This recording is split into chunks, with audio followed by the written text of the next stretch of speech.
बैसाख के महीने में पीपल के वृक्ष के नीचे, बेलपत्री के वृक्ष के नीचे, तुलसी के पौधे के नीचे, आंवले के नीचे, बट वृक्ष के नीचे, शमी वृक्ष के नीचे जल चढ़ाने का महत्व हमारे यहाँ बैसाख शिवरात्रि शिव महापुराण में मिलता है।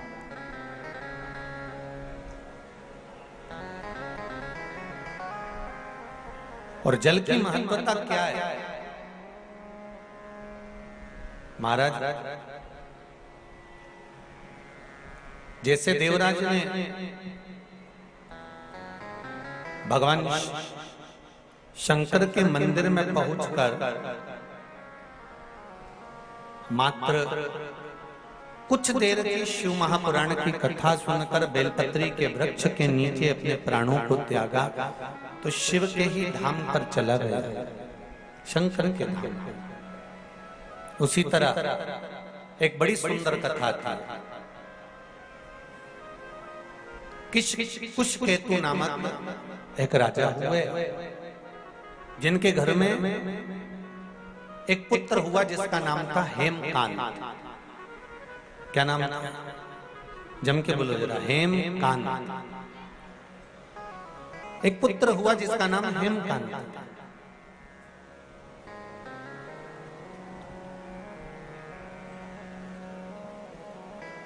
अब हेमकांत जो था वो बड़ा प्रबल वीर था, उसके पास में बहुत सारे अस्त्र शस्त्र विद्या सारा ठाट उसके पास में।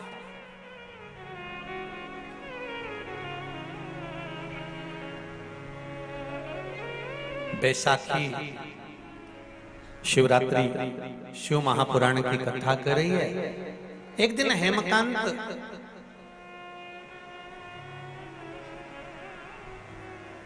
एक हिरण को मारते समय, मृगा करते समय जाते जाते जाते जाते घोर जंगल में पहुंचे।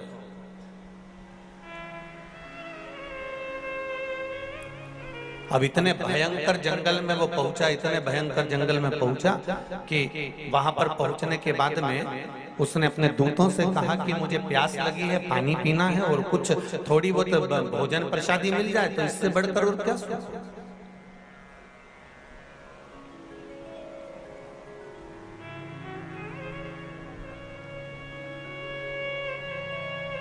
जाओ जरा भोजन की व्यवस्था देखिए, पानी की व्यवस्था देखिए।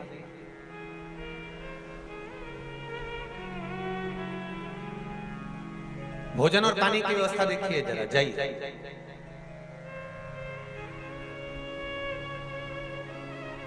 बैसाख का महीना अगर किसी को एक गिलास पानी भी पिलाने का मौका मिल जाए ना, तो समझ लेना कि तुमने गंगा जी की 100 डुबकी लगा ली।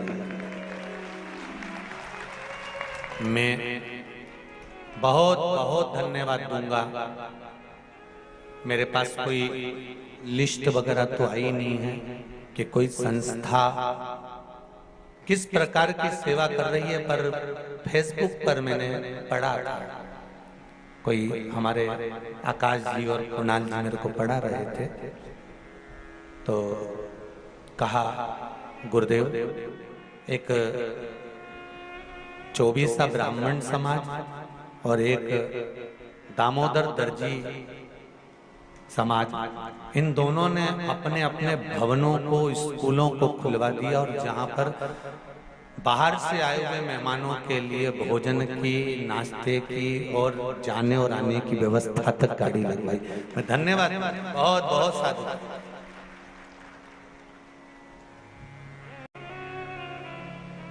बहुत बहुत साधुवाद दूंगा मैं रतलाम के इन धर्म से जुड़ी हुई संस्थाओं, जिन्होंने अपने बताया 24 ब्राह्मण समाज ने कोई स्कूल खुलवा दिया, दामोदर दर्जी समाज ने अपना भवन खुलवा दिया, और तो और नाश्ता, चाय और भोजन तक की व्यवस्था रखी कि बाहर से कोई समाज बंधु आए तो उसमें रुके तो कष्ट ना महसूस।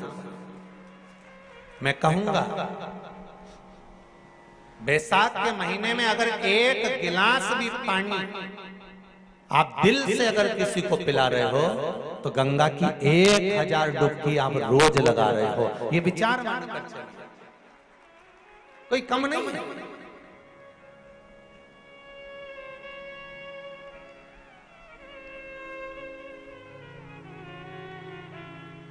किसी न किसी रूप में हम जब भगवान के प्रति समर्पित होते हैं, हमारा समर्पण जब भगवान के प्रति होता है, हमारा समर्पण भाव जब भगवान के प्रति होता है तो उसका सुख हमें मिलता जरूर है।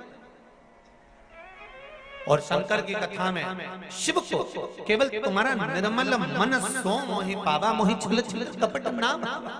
शंकर को निर्मल चित्त, निर्मल मन, निर्मल भाव चाहिए, निर्मल दिल चाहिए।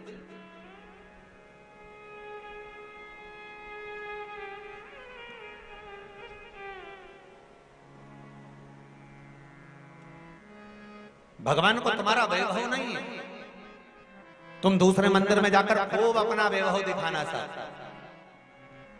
तुम मेरे राम जी के मंदिर जाना, खूब प्रसाद लेकर जाना, लड्डू लेकर जाना, हनुमान जी के मंदिर जाना, खूब लड्डू प्रसाद लेकर जाना, भगवान ब्रह्मा के मंदिर जाना, कमल का फूल, गुलाब के फूल लेकर जाना, माँ देवी के मंदिर जाना तो चुनरी और चूड़ी लेकर जाना। अन्य जितने मंदिर में जाओ, तुम शनि महाराज के मंदिर जाना तो साथ में तेल लेकर जाना, तुम उस मंदिर में जाना बृहस्पति महाराज के तो चने की दाल लेकर जाना। पर शंकर के मंदिर में जाना, तुम्हारे पास में अगर जल हो तो ले जाना, नहीं हो बेलपत्र ले जाना, बेलपत्र नहीं हो चावल ले जाना, चावल और पुष्प भी ना हो तो मंदिर के बेलपत्र उठाना, धोना और शंकर जी को वापिस चढ़ा देना। शिव को तुम्हारा निर्मल चित्त चाहिए, मन, केवल तुम्हारा मन। शंकर को तुम्हारा वैभव से कोई मतलब, तुम्हारा कितना वैभव है, तुम्हारे पास में कितना धन है, कितनी संपदा, कितनी दौलत, कितनी सत्ता है, उससे शिव को कोई मतलब नहीं।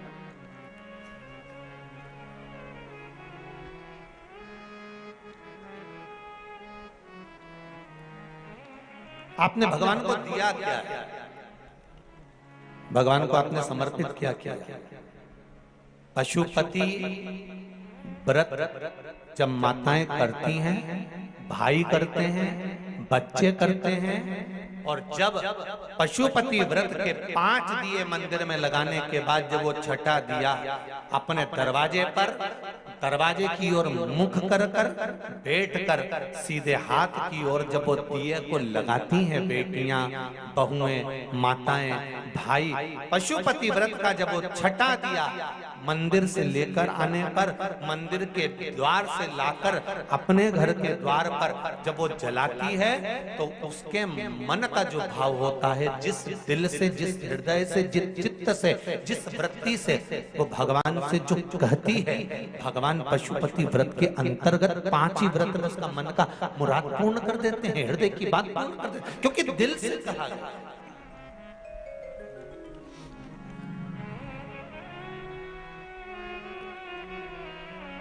जो दिल से कहा जाता है भगवान उसको दिल से स्वीकार करता है। अब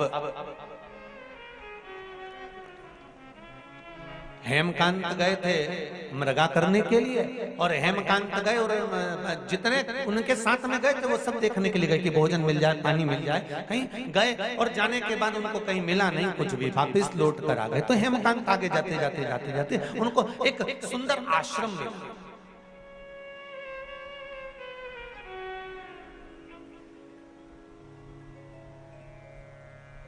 जिसमें एक सुंदर ऋषिवर बैठे हुए थे जिनका नाम था सतेजी।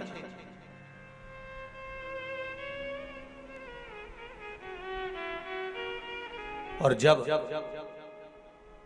वहां जाकर उन्होंने देखा कि मैं आया और मेरा कोई आदर नहीं, जैसे श्रीमद् भागवत कथा में आता है कि राजा परीक्षित जब गए और शमीक बाबा के आश्रम पर पहुंचकर जल की याचना करी और जल नहीं मिला। इन्होंने तो याचना भी नहीं करी कि मुझे जल चाहिए, इन्होंने तो जाते से बस वहां पहुंचने के बाद इनके मन में आ गया कि मैं यहाँ पर आया हूँ और मेरा आदर होना चाहिए। शिव महापुराण की कथा कहती है, बहुत सावधानी से सुनना। बेटी के घर में, बहन के घर में जाओ तो ये आशा लेकर मत जाना कि तुम्हारा बहुत आदर हो। गुरु के दरवाजे पर जब जाओ तो ये आशा लेकर मत जाना कि तुम्हारा बहुत आदर हो। मंदिर में जब जाओ तो ये आशा लेकर मत जाना कि तुम्हारा बहुत आदर हो। और भगवान की कथा में जब जाओ तो ये लेकर मत जाना कि तुम्हारा बहुत आदर हो। ये कुछ स्थान बताए हैं कि जहां हमें आदर की जरूरत नहीं होती। बहन बेटी के घर में, अपनी बेटी जिस घर में भी आए हो, जिस घर में अपनी बहन को भी आए हो, उस घर में तुम बहुत अकड़ कर, अहंकार रखकर, अभिमतता रखकर नहीं जाना है।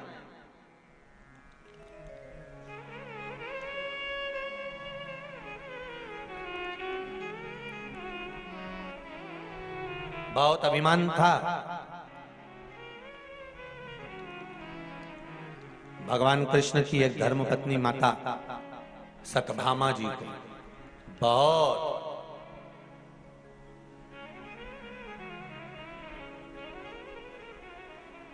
इतना अभिमान था।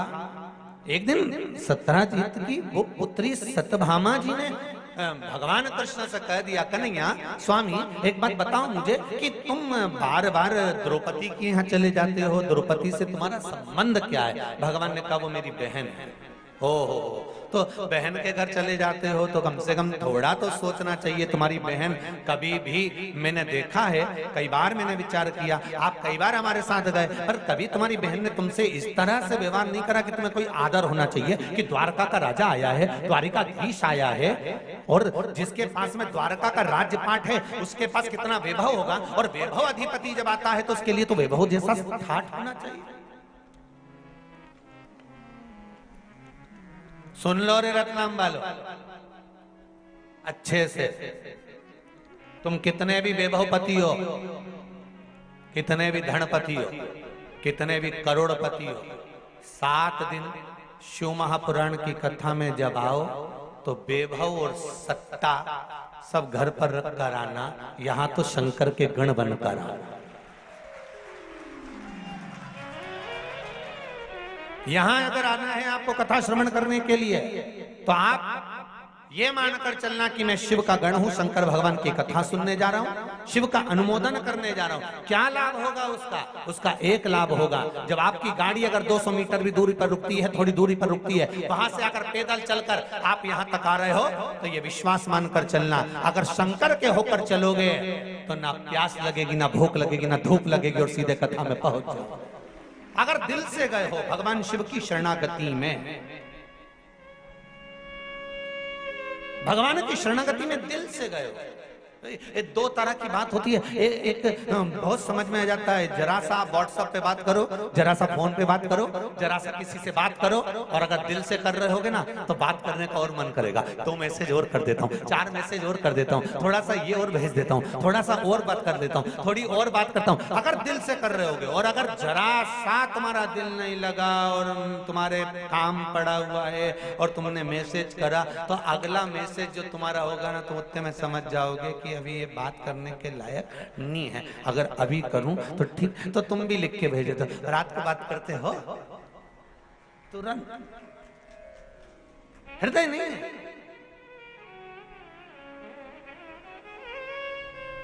अब शिव के होकर चलो। 7 दिन हमें किसी के नहीं होना, 7 दिन में शंकर के होना। और जब शिव के होकर चलोगे तो जीवन की जितने शरीर में, बैसाख महीने में आप शंकर के धाम जा रहे हो, बैसाख महीने में आप आस्था चैनल पर शिव महापुराण की कथा सुन रहे हो, बैसाख महीने में फेसबुक और यूट्यूब पर आप कथा सुन रहे हो,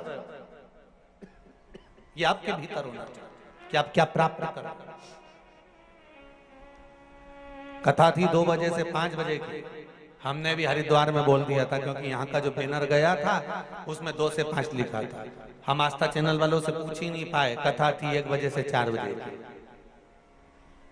अब यजमान जी बोले, पाटीदार जी, गुरु जी, वो कथा तो 2 से 5 लिखा गई है और टीवी पर 1 से 4 है, और आपने भी मंच से कह दिया 2 से 5 का।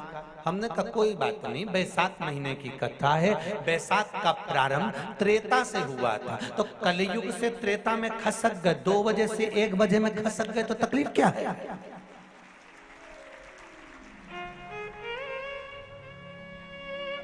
जितने लोग आस्था पर सुनने वाले हैं, फेसबुक यूट्यूब पर श्रवण करने वाले हैं, आप भी अपने अपने रिश्तेदारों को, परिचितों को, और जितने रतलाम के लोग कथा सुन रहे हैं, कई लोग बेचारे 2 बजे के हिसाब से आएंगे ट्रेन में चढ़ के, तो तुम भी आज ही शाम को जाते जाते यहीं से बाहर निकल के कथा का फोटो खींच के नीचे लिख के डाल दीजिए 1 बजे से 4 बजे आ जाओ, 5 बजे तो कहीं नहीं मिलेगा, तो कुछ नहीं जाए। बस यहाँ से जब जाओ नहीं तो एक फोटो क्लिक करके ने जैसे तुम्हारा जोरदार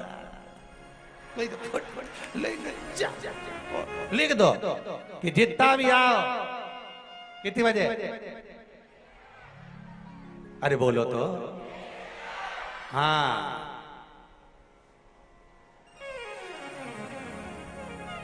बहुत जरूरत है।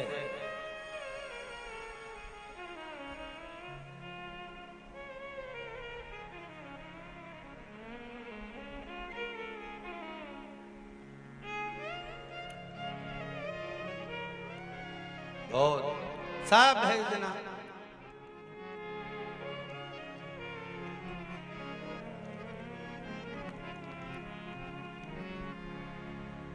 शिव भक्ति और हेमंत कांत जी पहुंच गए शरत जी के यहाँ।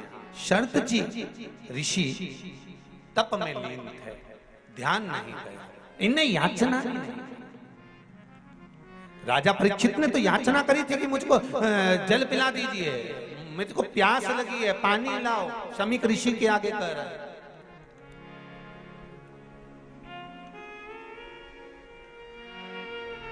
अरे हेमकांत ने नहीं कहा कि मुझे प्यास लगी, वो तो गए बैठे और देखा कि मेरा कोई आदर नहीं, मेरा कोई सम्मान नहीं, मेरा कोई सत्कार नहीं, मेरे लिए कोई स्थान नहीं। क्रोध आ गया और क्रोध आया तो उन्होंने तुरंत धनुष उठाया, बाण उठाया और शरत जी की ओर खींचा। खींचते से 300 ऋषि सामने आकर खड़े हो। शरत जी के शिष्य 300 ऋषि आकर खड़े।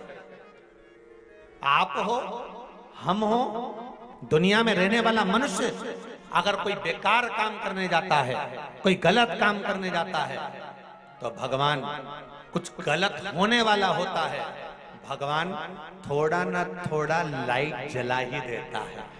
कई बार घर के लोग कह देते हैं मेरी आंख फड़क रही है, देखो जी मेरा मन नहीं कर रहा, देखो जी मंदोदरी तक ने रावण से कहा था, आरती करते समय मंदोदरी जब आरती उतार रही थी, लंकाधिपति को तिलक कर रही थी विजय तिलक, तब आरती का दीप जब बुझ गया था तो मंदोदरी ने कह दिया था आज आप युद्ध के मैदान में मत जाओ, मेरा मन कह रहा है। लंकाधिपति रावण जो स्वयं को भगवान मानता था, वो लंकाधिपति रावण कहता है मंदोदरी मैं लंकेश हूँ, सारे ग्रह मेरे अनुकूल रहते हैं, मेरे पांव के नीचे मैंने सब कुछ दबा कर रखा,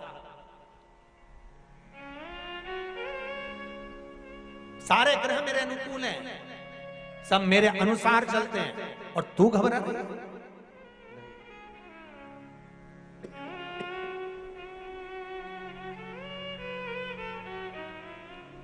मंदोदरी तू चिंता मत कर, तेरा पति विजय होकर आएगा। मंदोदरी कहती आज मेरा मन ठीक नहीं लग रहा, आज मेरा चित्त ठीक नहीं लग रहा, आज मुझे श्रेष्ठता नहीं लग रही, आज मुझे श्रेष्ठता नहीं लग रही, आज मेरा चित्त, आज मेरा मन, आज मेरी बुद्धि श्रेष्ठ नहीं मान रही। और मेरी माताओं, मेरे भाई, इस पावन कथा में जितने लोग बैठे हैं आपको भी कहूंगा, जब कोई गलत होने वाला होता है भगवान बत्ती सबकी जलाता है कि देख बच्चा ले, रोक ले। उसके बाद भी हम सोचते हैं कुछ नहीं होगा, चलने दो चलने दो चलने दो।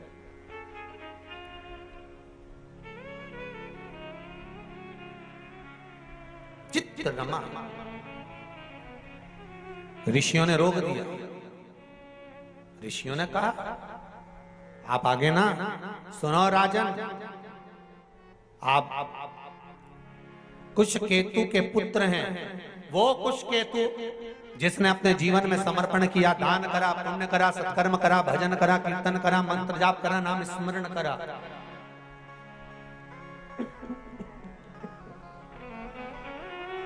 आप कुछ केतु के पुत्र हैं राजन। यदि आप ये गलत करेंगे तो इसमें श्रेष्ठता नहीं होगी।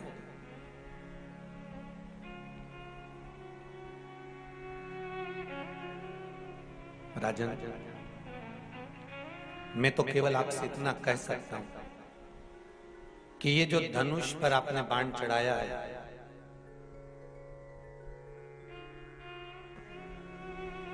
धनुष पर जो बाण चलाया है आपने, ये धनुष का चढ़ाया हुआ बाण आप उतार लीजिए नीचे। ये ठीक नहीं है,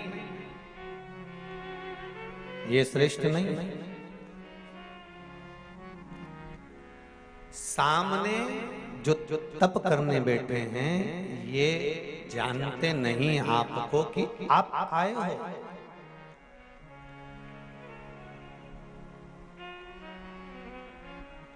जीजियों,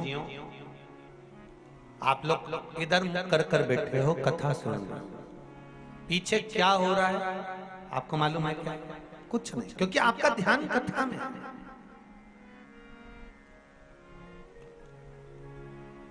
शर्ते जी ऋषि का और उसके साथ उनके साथ में रहने वाले जितने संत साधु सन्यासी तपस्वी साधक उपासक जो हैं, शर्त जी के जो साथ में है तो उनका मन भी सत्संग में लगा हुआ है।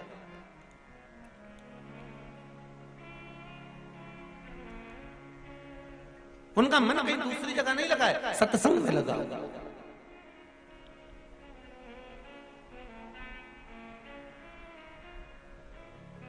और जब सत्संग में मन लगा हुआ है तो दूसरी जगह मन जाएगा कहां? फिर कहूंगा एक बात, शिव जी के मंदिर में अगर एक लोटा पानी लेकर जा रहे हो तो दिल भी शंकर के पास लेकर जा रहे हो।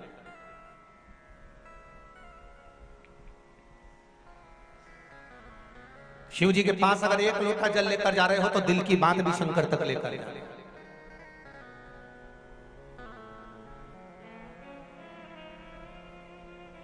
कितने लोग हैं जो शिव जी के मंदिर में रोज जल चढ़ाने जा रहे हैं? जरा हाथ उठाइए। जा रहे हो सब लोग? जाना चाहिए। रखो अपने ब्रह्मा ब्रह्म लोक में है, भगवान विष्णु वैकुंठ लोक में है, मेरा देव अधिदेव महादेव इस भूमंडल पर है, साक्षात मेरा शंकर पृथ्वी पर विराजमान है। तो एक लोटा जल ले जाकर जब शंकर जी को हम चढ़ाते हैं तो हमारे दिल की बात शंकर हृदय में रखकर हमारी कामना पूर्ण कर ही देते हैं। ये शिव चित्त है। ये पत्र में आया है, देखिए।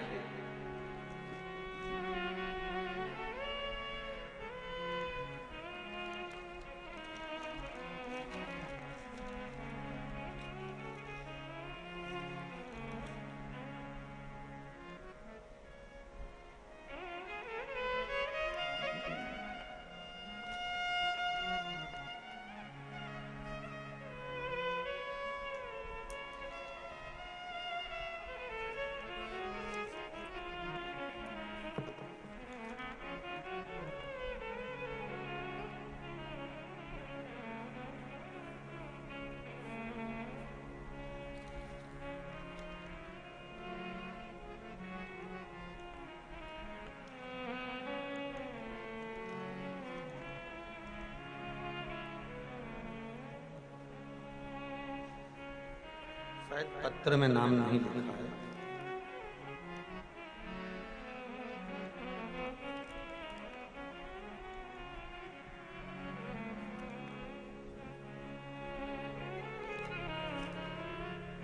जिसने लिखा हो पत्रिका के साथ जो पत्र भेजा है, जिसने भेजा हो खड़े हो सकते हैं। इसमें लिखा है इन्होंने, गुरुदेव जिसने भेजा हो वो खड़े हो सकते हैं। ये पत्रिका के साथ जो भेजा है, आपने भेजा? दोनों हाथ हिला दीजिए एक बार। हर हर महादेव।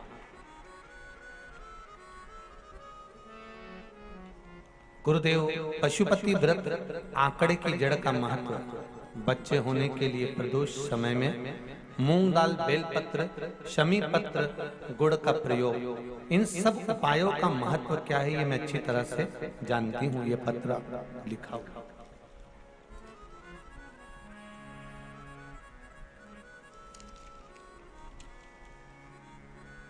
मेरी नौकरी में बहुत समस्या हो गई थी। बैठिए बैठिए। बाबा शंकर ने टीवी के माध्यम से मैंने जो कथा श्रवण करी है, उस कथा का फल मुझे दिया है। मेरी नौकरी वैसी की वैसी बरकरार है। गुरुदेव, डॉक्टर ने मेरी बहू को एक बार मिसकैरेज होने के बाद में बता दिया था कि इसको बच्चे नहीं होंगे। IVF कराने का बोला था और अंत ये हुआ कि बहू की आंख में जल भर गया, रोने लगी। तब शिव महापुराण की कथा सुनी और आपने आंकड़े की जड़ का उपाय बताया। कुबेरेश्वर धाम पर 7 दिसंबर 2021 को दर्शन करके बाबा से प्रार्थना कर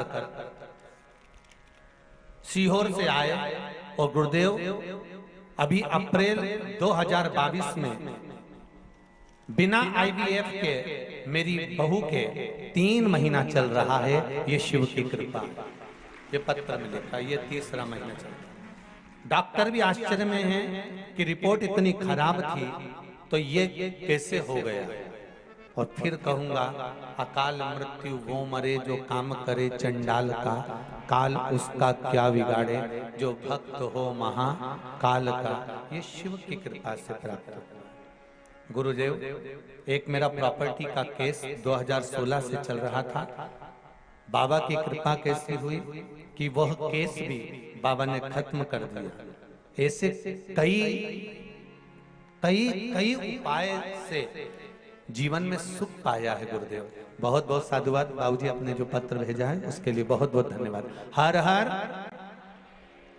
शिव कृपा। एक पत्र और है बड़ा सुंदर, जिसपे शंकर जी का फोटो भी बनाकर भेजा है।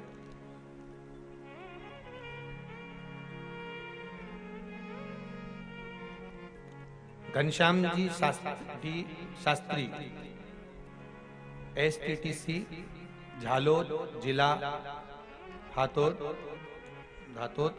गुजरात। किसने भेजा है? दोनों हाथ हिलाइए जरा। हर हर महादेव। आपने लिखा है, गुरुदेव भगवान शंकर सरल और सहज स्वभाव समझते हैं।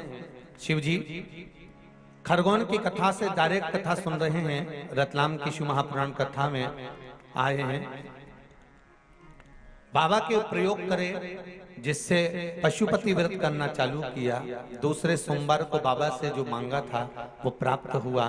एक गाड़ी का सौदा हुआ, नई गाड़ी घर में आ गई। गुरुदेव, ये बाबा की कृपा से आई है। गुरुदेव 23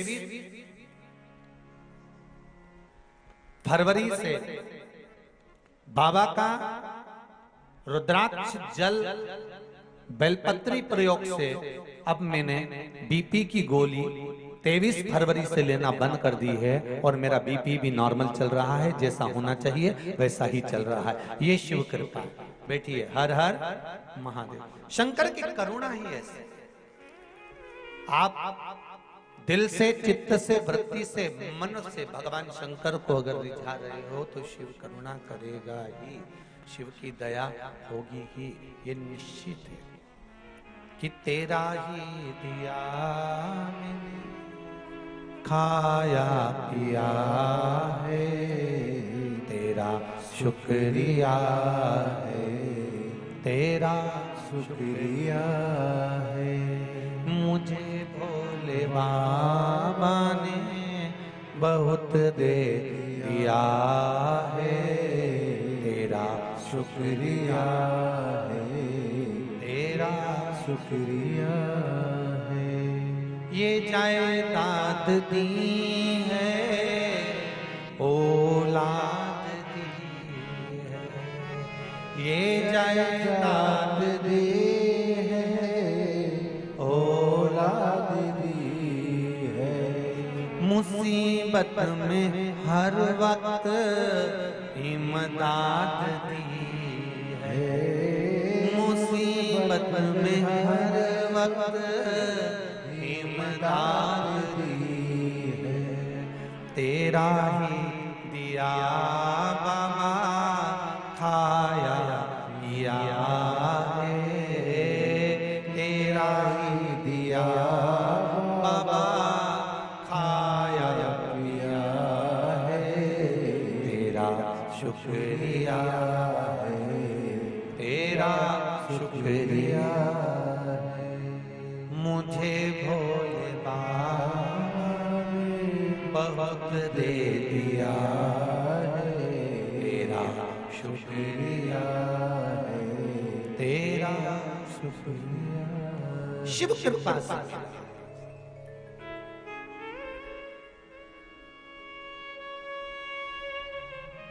अगर गलत करोगे तो सामने कोई ना कुछ भगवान दिखा देगा कि तू ये गलत कर, अच्छा करोगे तो मार्ग भी खोल देगा कि तूने ये अच्छा किया।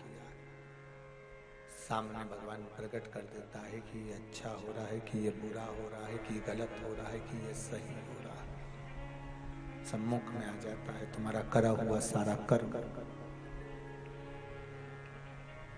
सम्मुख में आ जाता है।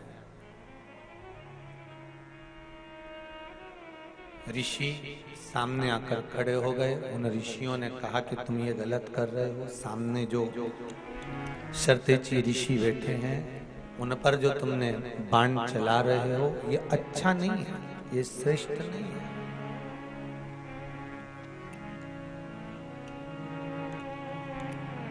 समझाया, नहीं माने, तब गुस्सा आया और गुस्सा और क्रोध जब आया तो फिर शर्तेची पर तो बाण बाद में चलाया। पहले जो 300 ऋषि रोकने आए थे ना उन पर बाण साधा।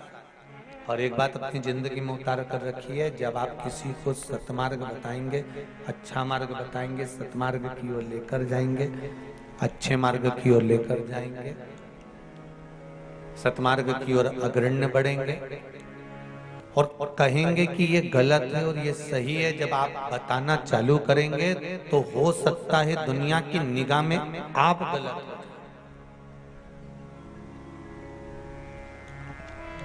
हो सकता है। मित्र दोस्त जब किसी के मार्ग को भटकाते हैं, गलत मार्ग पर लेकर जाते हैं, तो दोस्तों को यह समझ में नहीं आता कि यह गलत हो रहा है।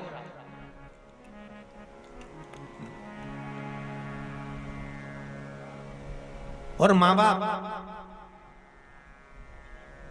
माता पिता समझाते हैं, समझाने का प्रयास करते हैं,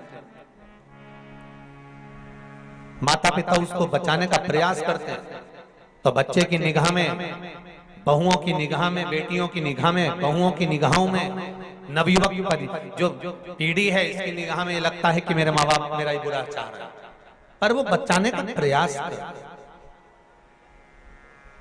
वो बचाना चाहता है, बचाने का प्रयास करते हैं। महाराज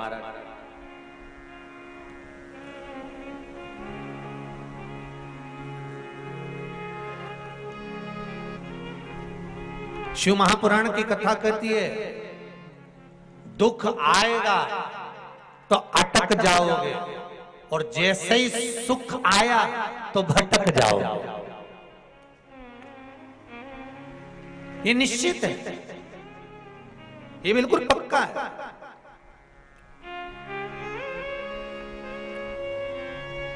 अगर गलती कर रहे हो, गड़बड़ी कर रहे हो, परेशानी, कहीं गलत संगत में पड़ रहे हो, गलत जगह पड़ रहे हो, गलत क्रम में पड़ रहे हो, दुख आया तो अटक गए। अब सोचा अब मैं तो बहुत बुरा फंस गया हूं, अब मैं क्या करूं, आगे कैसे बढ़ूं, क्या करना चाहिए, कैसे करना चाहिए, क्या कर सकता हूं, क्या प्रयोग करा जाए। अब कहीं जाकर पूछा जाए कि मैं ये तकलीफ में फंस गया हूं, तो दुख आएगा तो अटक जाओगे और सुख आया तो जम के तो बोलो भटक जाओगे। जैसे सुख बड़ा बड़ी, धन बड़ा, वैभव बड़ा, पैसा बड़ा, पूंजी बड़ी, संपदा बड़ी, गाड़ी बंगला संपदा सब जब बढ़ती चली गई, बढ़ती चली गई, बढ़ती चली गई, तो उस समय पर फिर तुम भटक रहे हो। फिर वही वाली बात आ गई, ताली, थाली और प्याली, ये तीन मित्र तुम्हें प्राप्त हो गए। तुम्हारे जैसी सुख के दिन बड़े हो, तुम्हारी संपदा बड़ी, तुम्हारा वैभव बड़ा, तुम्हारी सत्ता बड़ी, तुम्हारा धन बड़ा, और तुम्हारे को मार्ग भटकाने वाले ढेर मिल जाएंगे, तुमको मार्गों से विभाजित कर देंगे। ये तुमको विभाजित कर देंगे, कहाँ जा रहा है, कहाँ फालतू के चक्कर में पड़ा हुआ है, कहाँ फालतू के लोगों में। तो ये तू चल, अपन मदिरा पान करेंगे, अपन ढाबे पर भोजन करेंगे।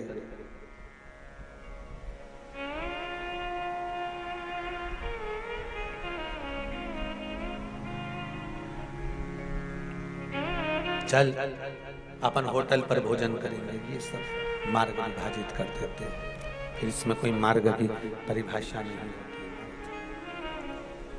आज हेमकांत को जिन ऋषियों ने समझाया था, ऋषियों पर बाण चलाने के लिए तैयार बैठ गए। ऋषियों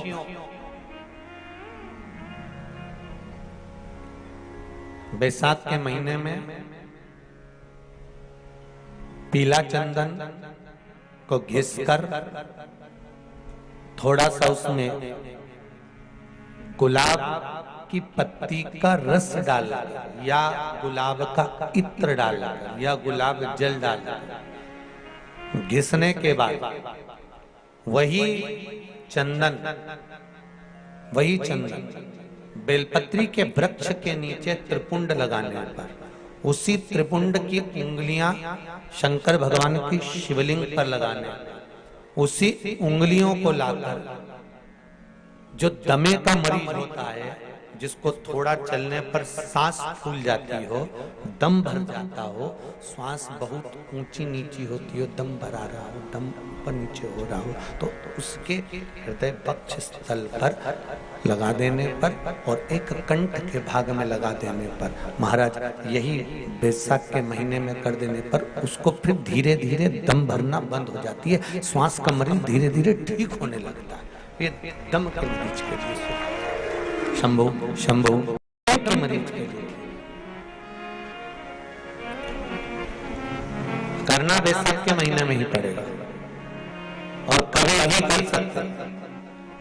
और हम तो सात दिन शिवपुराण यही है, शिव महाराज भी यही है और तुम भी यही है।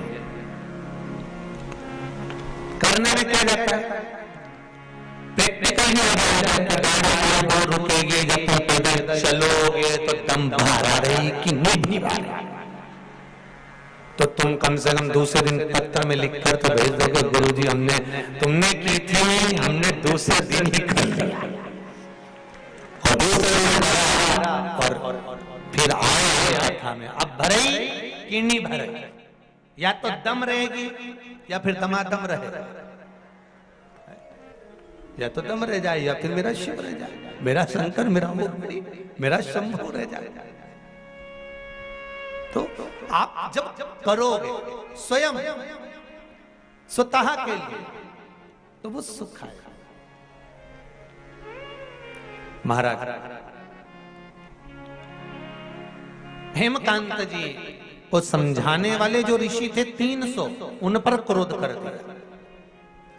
सतमार्ग बताने वाला हमेशा बुरा ही लगेगा, होटल ले जाने वाला अच्छा लगेगा, मदिरा पान कराने वाला अच्छा लगेगा, किटी पार्टी में बैठना अच्छा लगेगा, पर सत्संग में बैठना अच्छा नहीं लगेगा।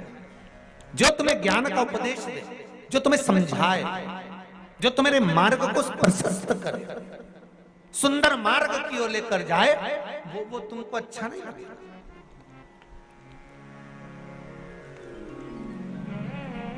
तुम्हें तो जो मार्ग से भटका रहा हो, अरे कहाँ कथा में पड़ा हुआ है, चल हमारे साथ चल, चल जरा अपन होके आते हैं, कहाँ चक्कर में पड़ा हुआ है, चल होकर आते हैं, चल जरा, चल तो जरा।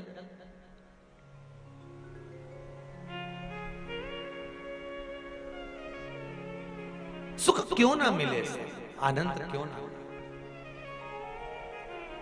हेमकांत को भटका दिया। हेमकांत ने 300 ऋषियों पर बाण चलाए और 300 ऋषियों को मार दिया। 300 ऋषियों को खबर पहुंच गई सरतजी के पास, 300 ऋषि मर गए और हेमकांत ने मारा है।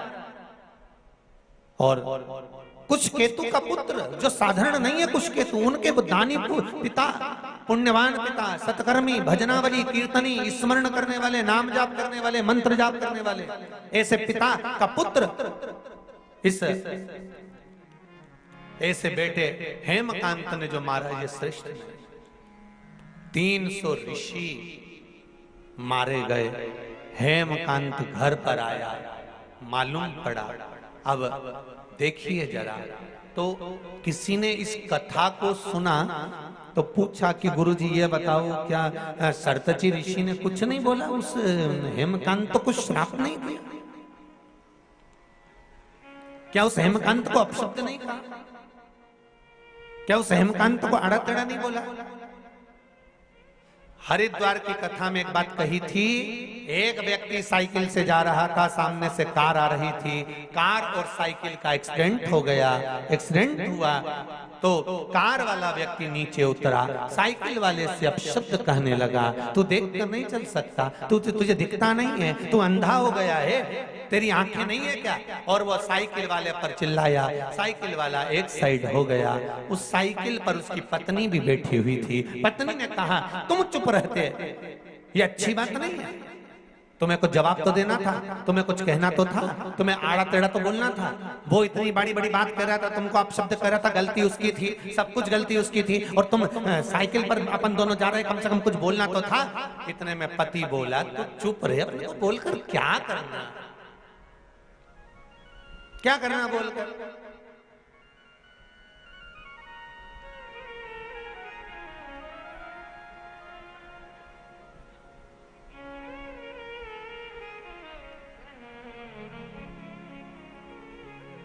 उसने अपशब्द बोला, पलटकर आपने अपशब्द बोला, तो मतलब क्या हुआ? पति ने अपनी पत्नी को समझाया। पत्नी बोली, मैं बोलूं क्या, तुम नहीं बोलो तो?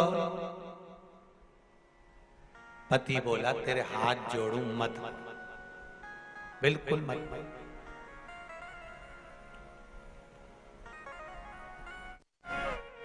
जब किसी कचरे के ढेर में से बदबू आती है ना, तो वहां केवल रुमाल रखकर निकल जाना चाहिए। जब व्यक्ति क्रोध करे, अपशब्द बोले, आड़ा टेढ़ा बोले, तो वहां कोई जवाब नहीं देना है, केवल मुख पर कपड़ा रखना है। वो कपड़ा है शिव नाम का, भजन का, कीर्तन का, हृदय की शांति का, और निकल जाना है, निकल जाना। कितना सुंदर संवाद है। स्कंद पुराण, काशी खंड का महत्व बताया गया। एक संत गंगा जी नहा कर आ रहे थे, बाजू में से चंडाल निकल कर गया और चंडाल का कपड़ा संत के शरीर से लग गया। संत, काशी की गलियां छोटी, कपड़ा चिपक गया संत के शरीर से। संत को गुस्सा आ गया। संत ने पूछा, तुझे दिखता नहीं है? तू अंधा है? तुझे दिखा नहीं? तेरे नेत्र नहीं है? मैं संत पर तू चंडाल, मेरे को चिपक गया, मेरे शरीर पर लग गया, अब मुझे गंगा नहाने वापस जाना पड़ेगा। इतने में चंडाल बोला, गुरुदेव आप गंगा नहाने क्यों जाओगे?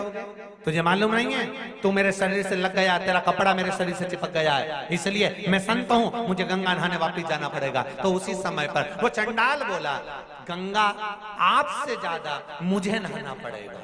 तो चंडाल ने जैसे कहा तो संत ने पूछा, तू गंगा क्यों नहाएगा?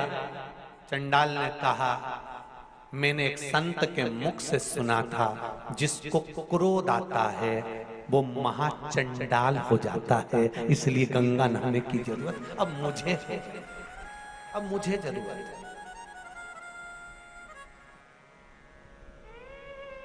अब तुमको गंगा की जरूरत नहीं, मुझको गंगा की जरूरत है। तो शिव पुराण कर रही है, चित्त वृत्ति मन में धारण कर, हृदय चित्त धारण कर कर।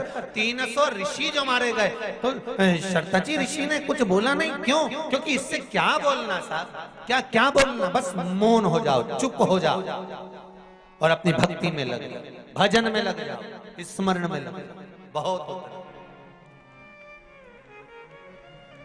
फिर भटकान नहीं होना चाहिए।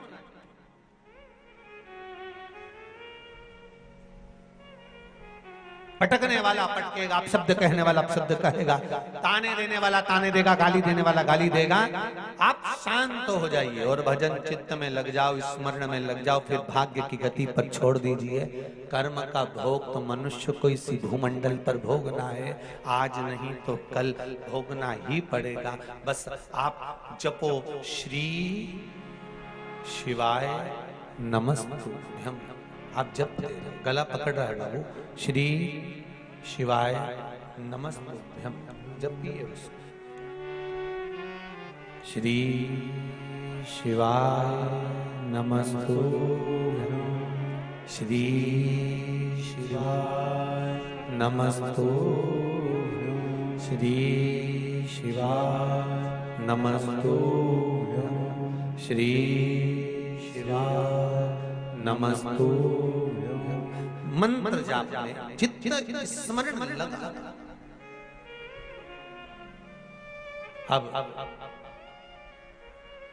हेमकांत को शरतची ने कुछ नहीं कहा, पर हेमकांत जब घर गए, कुछ केतु को मालूम पड़ा कि मेरे बेटे ने 300 ऋषियों को मार दिया, 300 ऋषियों के प्राण ले लिए, 300 ऋषि समाप्त हो गए, 300 ऋषि के प्राण चले गए, 300 ऋषि समाप्त हो गए। ब्राह्मण हत्या माथे चढ़ गई है हेमकांत। कुछ केतु ने अपने नगर से बाहर निकाल दिया, कुछ केतु ने कहा तुम जाओ, अब तुम्हारी कोई जरूरत नहीं है, क्योंकि तुम्हारे माथे पर ब्राह्मण हत्या चढ़ गई है, ब्राह्मण हत्या तुम्हारे माथे पर पहुंच गई है, ब्राह्मण हत्या तुम्हारे सिर पर आ गई है, अब तुम चले जाओ, अब तुम जाओ।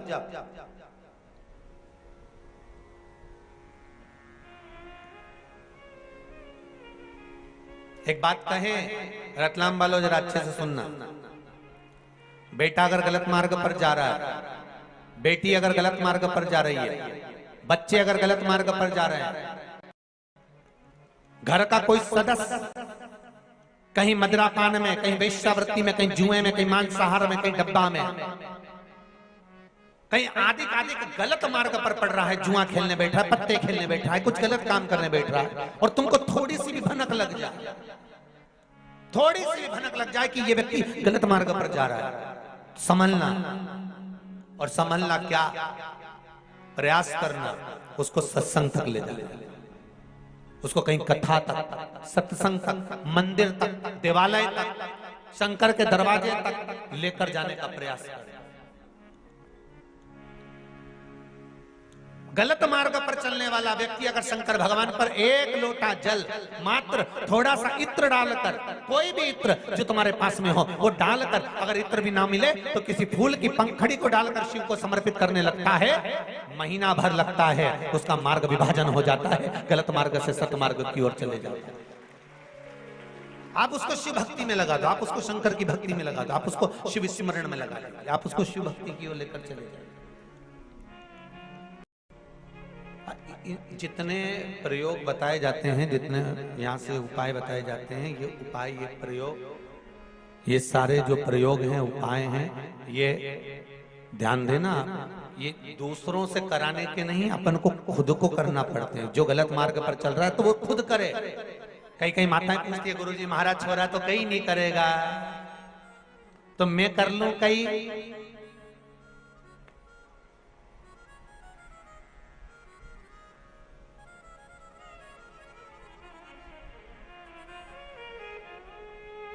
अब तुम्हें ऐसी ऐसी बात लेके आते हो तो थोड़ा मन में आए कि अब छोरा तो शादी भी नहीं करेगा, मैं कर लूं कहीं। ऐसी बात करो तो सोचना पड़ेगा।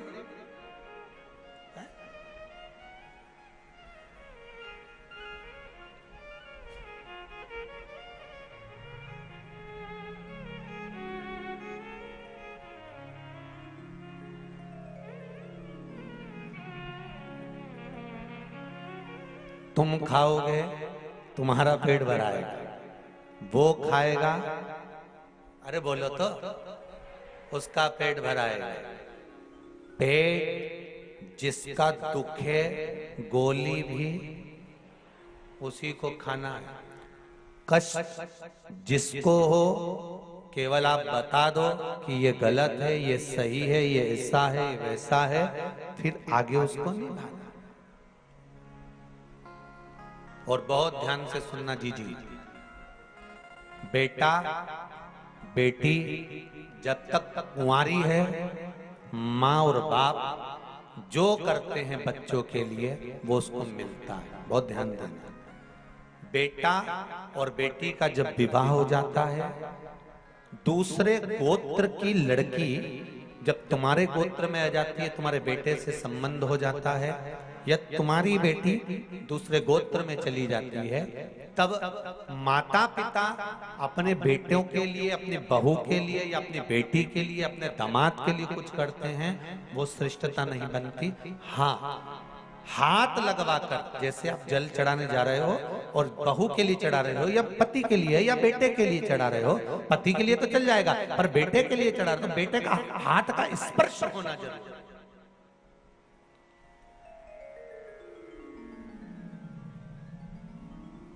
या फिर बताकर करो। एक माँ ने लिखा था पत्र, शायद पढ़ा भी था, कहीं रायसेन की कथा में पढ़ा था, तो एक माँ ने लिखा था कि गुरुजी वो मैंने बेटे के लिए पशुपति व्रत करा और मेरा काम नहीं हुआ, तो मैंने उस पत्र जब आया तो पत्र का जवाब लिखकर भेजा। आपने बेटे को बताया कि मैं तेरे इस काम के लिए पशुपति व्रत कर रही हूँ? पहले बेटे को बता कि मैं तेरे इस काम के लिए पशुपति व्रत कर रही हूँ, तो पहला सोमवार है, तू भले व्रत मत कर, पर मेरे साथ थाली पकड़कर शंकर के मंदिर चल। अगर शंकर के मंदिर थाली पकड़कर भी नहीं चढ़े तो मंदिर के दरवाजे तो चल, एक बार उसके सामने तेरा मुंडा तो दिखा दे, क्योंकि इंटरव्यू देने जाए, एग्जाम तुम्हारा और दूसरे को बिठा दो, देंगे एग्जाम नहीं ना? तो जिसके लिए एग्जाम दिया जा रहा है, जिसका एग्जाम तो सामने खड़ा तो हो। तू चल मेरे साथ, ये चलकर मैं भगवान की पूजन करूंगी और तुम वहां खड़े रहना। बस इतना भी बोल कि तुम चंदा बनो तो मैं तारे बनूं। शिव कृपा होती है तब जाकर जीवन का कोई सुख हमें प्राप्त होता है। इतनी कड़क धूप में, चिलचिलाती हुई गर्मी में,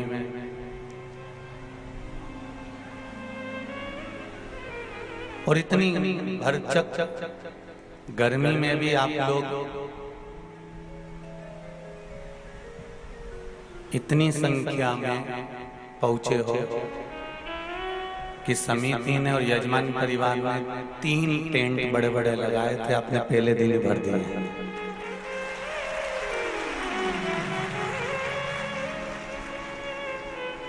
अच्छा, आप तो आते हो, साथ में थोड़ी बहुत टेंशन लिया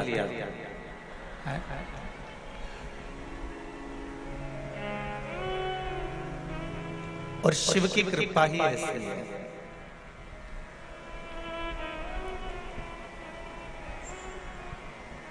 भगवान शंकर की जो करुणा है, उदारता है, दया है, कथा मंडप में या आस्था चैनल पर या फेसबुक पर, यूट्यूब पर जितने भी श्रोता भाई बहन कथा सुन रहे हैं, चाहे विप्रजन हो, ब्राह्मण जन हो, गुरुजन हो, संत जन हो, साधु जन हो, कोई राजनेता गण हो, प्रशासनिक बंधु हो, धार्मिक बंधु हो, या जितनी भी कोई संस्थाओं से जुड़े हुए हों, वो जिस भाव से, जिस हृदय से शंकर की कथा को सुनते हैं, श्रवण करते हैं, ये विश्वास मानकर चलिए कि मेरा देव अधिदेव महादेव उनकी मनोकामना 3 महीने में पूर्ण कर ही देते हैं। ये शिव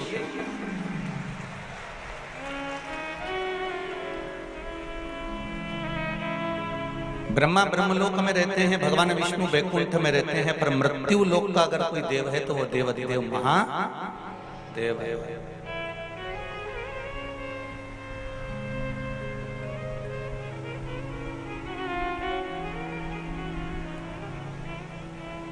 और रतलाम क्षेत्र तो ऐसा क्षेत्र है कि चारों तरफ शंकर भगवान से, देवी देवताओं से, आसपास में सब दूर घिरा हुआ है।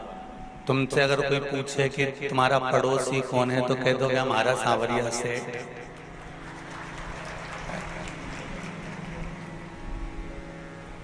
और इनंग बाजू तो क्या महाकाल राजा, और पीछे एक लिंगजी नाथद्वारा। जिधर जाओ रतलाम से आसपास का क्षेत्र में सब दूर चारों तरफ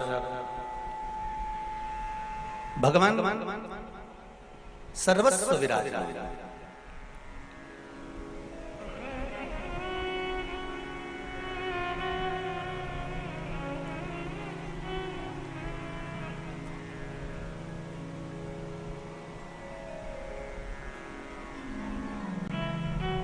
और शिव की कृपा, उदारता, दया जो आप पर और हम पर हुई है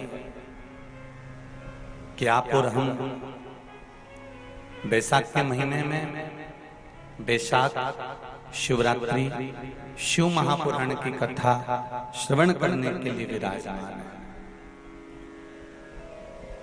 प्रत्येक महीने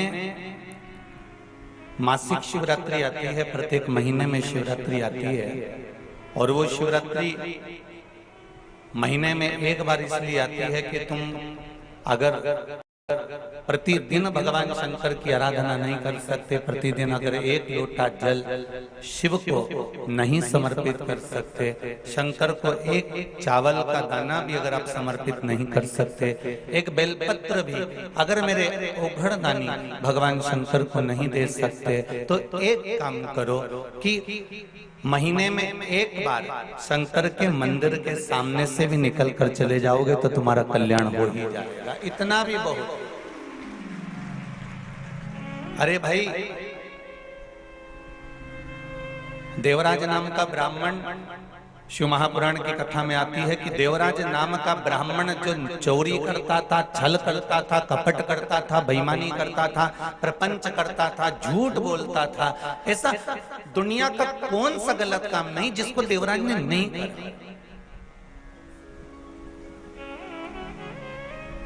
और मृत्यु लोक में अगर जन्म लिया है, मानव का यदि शरीर मिला है, तो संसार का कोई ऐसा मनुष्य नहीं है जो थोड़ा ना थोड़ा इस संसार के इस काजल की कोठरी में थोड़ा ना थोड़ा इस शरीर को दाग ना लगे।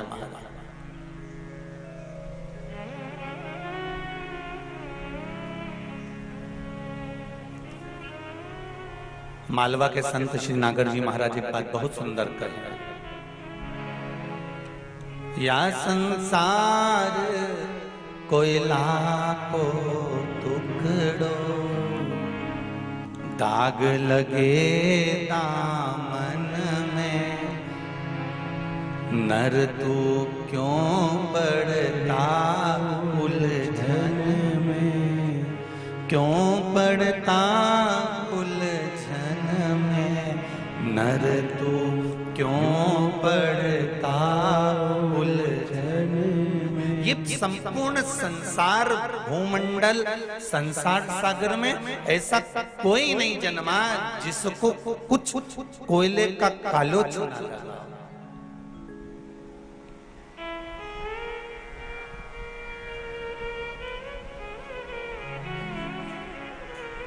मेरे राम जी महाराज लंका पर विजय प्राप्त कर कर आए, अयोध्या के राजा बनकर बैठ गए तो भी नहीं छोड़ा। उन पर भी कह दिया गया कि बताओ, जो रावण की लंका में लेकर आई हैं, उन सीता जी को अपने साथ रखा है, उन जानकी जी को अपने साथ रखा है।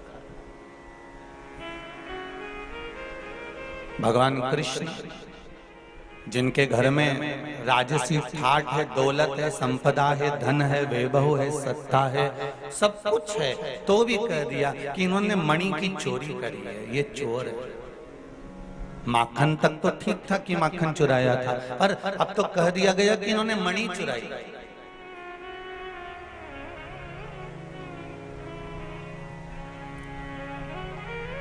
जरा विचार करिएगा,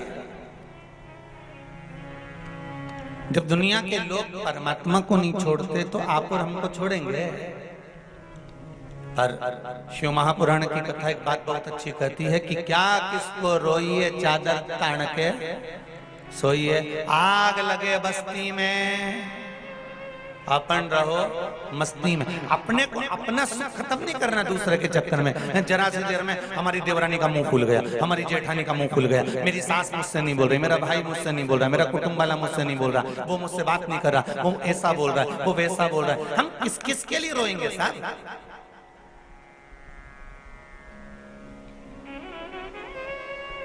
हम किस किस के लिए रोएंगे?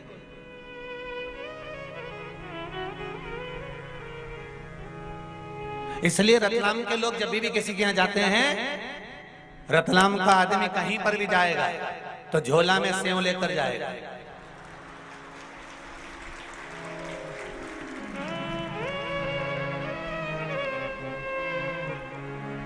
और दुनिया में कहीं का सेव इतना तीखा नहीं होता जितना रतलाम का सेव होता। और जाते ही सबसे पहले मेहमान को रतलाम का सेव निकाल कर देगा। अच्छा, उसको ये नहीं मालूम कि क्यों दे रही है, पर सामने वाले को जब वो देता है तो ये पहले ही कह दे रहा है, साहब हम हमारे गांव की प्रसिद्ध चीज लेकर आए हैं, तो मैं सेव इसलिए दे रहे हैं क्योंकि हमारे यहाँ सबसे जोरदार सेव बनता है, सबसे जोरदार नमकीन बनता है, इसमें जोरदार मिर्ची होती है, जोरदार इसमें मसाला होता है, इसलिए हमने आपको दे दिया कि हमने मसाले का सेव इसलिए दिया है कि तुम इसको खाओगे तो हमारी याद आएगी। इसलिए हम कुछ भी कहें तो हमारी बात पर मत जाना, सेव और हमारी वाणी एक जैसी है। बस आनंद में रहकर शंकर की आराधना करना, आनंद में रहकर भगवत स्मरण करना, आनंद में रहकर भगवत कीर्तन धारण करना। ये मनुष्य का शरीर बड़ा बड़ा छोटा सा शरीर है साहब, जीवन का कोई ठिकाना होता है?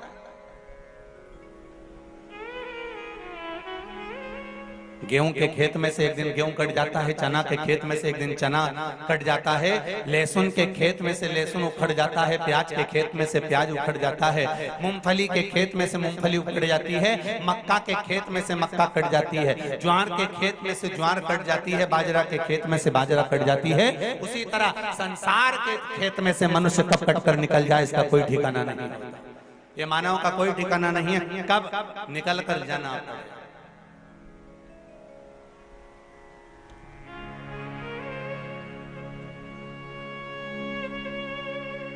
बस अपनी जिंदगी को अलमस्त होकर जियो, आनंद में जियो। मैं धन्यवाद दूंगा कथा के मुख्य यजमान परिवार को, आयोजक कल्याणी श्री रविंद्र जी पाटीदार इंदौर, शकुंतला नारायण पाटीदार जी नागदा, स्वर्गीय अरविंद जी पाटीदार जी की स्मृति में ये पावन शिव महापुराण की कथा हो रही है। उनको बहुत बहुत साधुवाद है, धन्यवाद। बाबा देवाधिदेव महादेव की कृपा, करुणा, दया, उदारता और छीका बंधा है, अगर टूटा है तो जिसने बांधा और जिसने तोड़ा उसके भाग्य में कितना मिला ये तो वो जाने, पर जो टूटा है वो अपने सबके भाग्य से टूटा है। कथा हो रही है तो ये सब अपने भाग्य से हो रही है। कहीं शिव की कृपा होगी, उदारता होगी, दया होगी, करुणा होगी। इसलिए भगवान देवाधिदेव महादेव की कथा अपन सभी को श्रवण करने का सौभाग्य भगवान शिव की कृपा से प्राप्त हुआ होगा। ये शंकर की उदारता से प्राप्त हुआ। कथा करवाना और ना करवाना, पर श्रवण शक्ति से कथा का रस तत्व ग्रहण कर।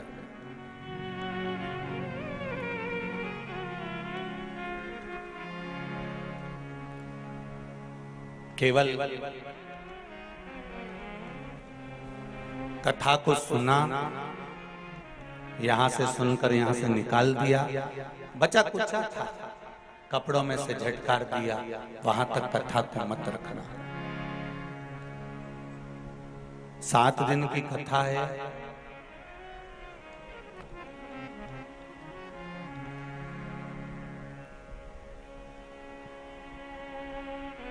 इस 7 दिन की कथा में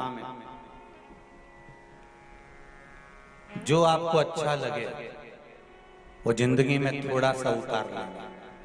जो अच्छा नहीं लगे, यहाँ से जब जाओ और रास्ता में कहीं नदी, नाला, तालाब, बावड़ी, कुआं जो मिले उसको उठाकर फेंक दे। मन में मत रख, जो अच्छा लगे उसको जीवन में उतार ले।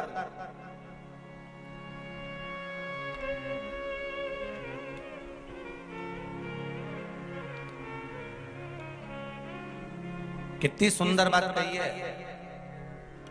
कोई तुमको बहुत सुंदर लग रहा है ना, कोई तुमको बहुत अच्छा लग रहा है ना, बहुत अच्छा लग रहा है, तो उसको ज्यादा गौर से मत देखो।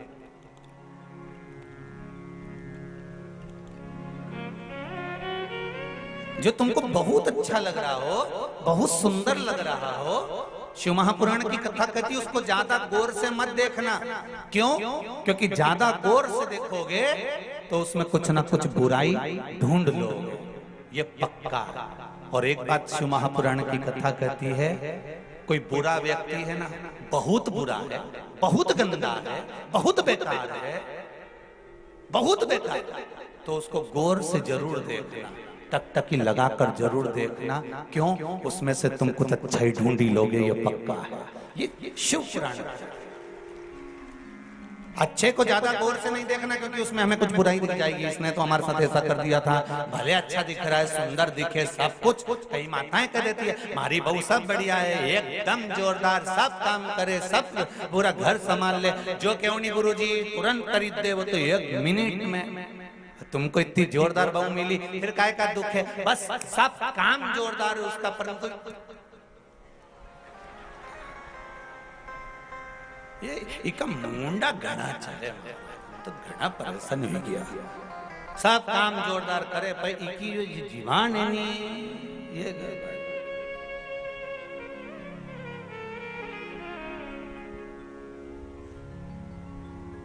नहीं तो इनमें कहीं कमी नहीं है, जोरदार।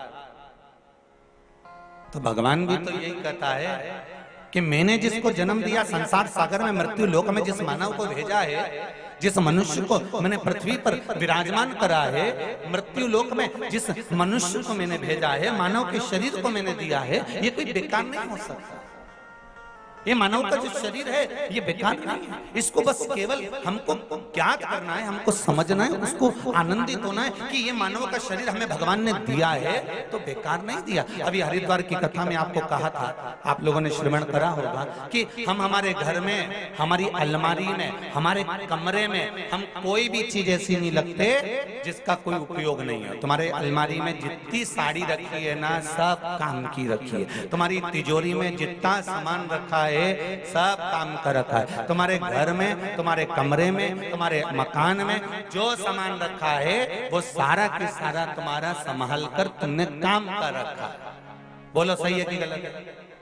जब तुमने अपनी अलमारी में, तिजोरी में, तुम्हारे कमरे में, तुम्हारे मकान में जो सामान रखा वो सब काम का रखा, तो ईमानदारी की बात बताओ, भगवान का ये मृत्यु लोक घर है और उस घर में तुमको अगर रखा है तो भगवान ने तुमको फालतू का नहीं रखा है, भगवान ने भी तुमको काम का रखा है कि ये मेरे काम का है। आज नहीं तो कल भजन करेगा, आज नहीं तो कल कीर्तन करेगा, आज नहीं तो कल स्मरण करेगा, आज नहीं तो कल मंत्र जाप करेगा, आज नहीं तो कल भगवत नाम में डूबेगा, भगवत स्मरण में डूबेगा। तो भगवान काम कर, भगवान कभी बेकार।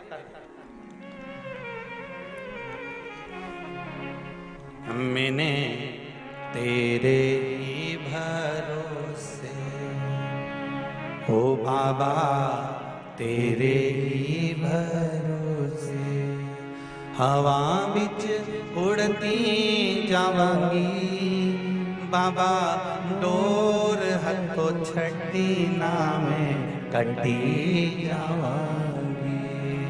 ओ भोले मैं तेरी भगन, शंभो मैं तेरी भगन, हवा विच उड़ती जावांगी, बाबा डोर हथों छड़ी ला मैं कटी जावांगी। हे बाबा, हमारे जीवन का सर्वस्व आपके चरणों में, आपके पास। बैसाख शिवरात्रि शिव महापुराण की कथा रतलाम वासियों को मिली है।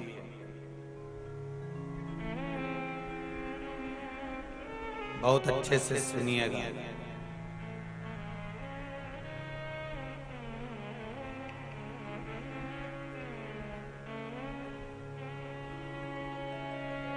क्यों महत्व है बैसाख महीने का? स्कंद पुराण में बैसाख महत्तम कहा गया है। शिव महापुराण में भी बैसाख के महत्व का वर्णन किया गया है।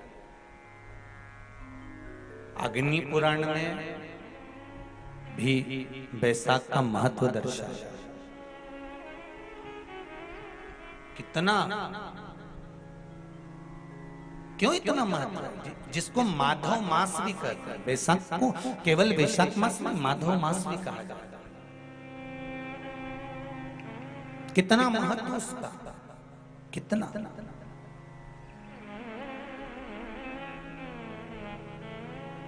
क्योंकि सतयुग, त्रेता, द्वापर और कलियुग, ये चार युग जो हैं, इसमें सतयुग, त्रेता, द्वापर और कलियुग, उसमें जो त्रेता युग है उसका जो प्रारंभ हुआ था वो यही बैसाख के महीने से प्रारंभ हुआ था, माधव मास से प्रारंभ हुआ था। और इस पवित्र मास में कुर्म अवतार, हयग्रीव अवतार, नरसिंह अवतार, नरनारायण अवतार, परशुराम अवतार, गंगा अवतार, ये सारे अवतार भगवान नारायण ने, भगवान विष्णु ने, मेरे शंकर भगवान ने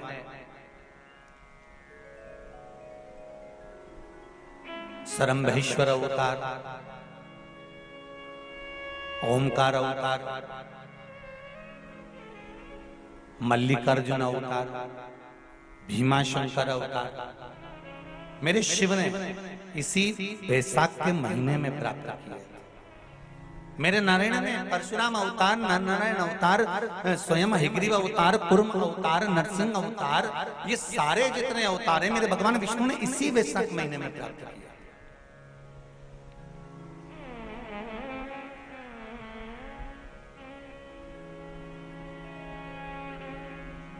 ऐसे कई अवतारों का दर्शन हमारे को वैशाख महीने में हो जाता है। और उसी वैशाख महीने की मात्र एक शिवरात्रि का स्मरण कर लेना, मात्र एक शिवरात्रि के दिन भगवान शंकर पर एक लोटा जल समर्पित कर देना, मात्र शिवरात्रि के दिन भगवान शिव की आराधना कर लेना या शंकर का भजन कर लेना, स्मरण कर लेना, शंकर को बेलपत्री का प्राप्त किया गया जल प्रदान कर देना, उसकी क्या महत्वता हो सकती। एक बहुत सुंदर पत्र आया है। पत्र तो बहुत सारे हैं पर अभी पढ़े नहीं हैं, पत्रों की संख्या बहुत है, पढ़ेंगे इसको भी, पर उसमें कुछ जो पढ़े हैं वो ये है।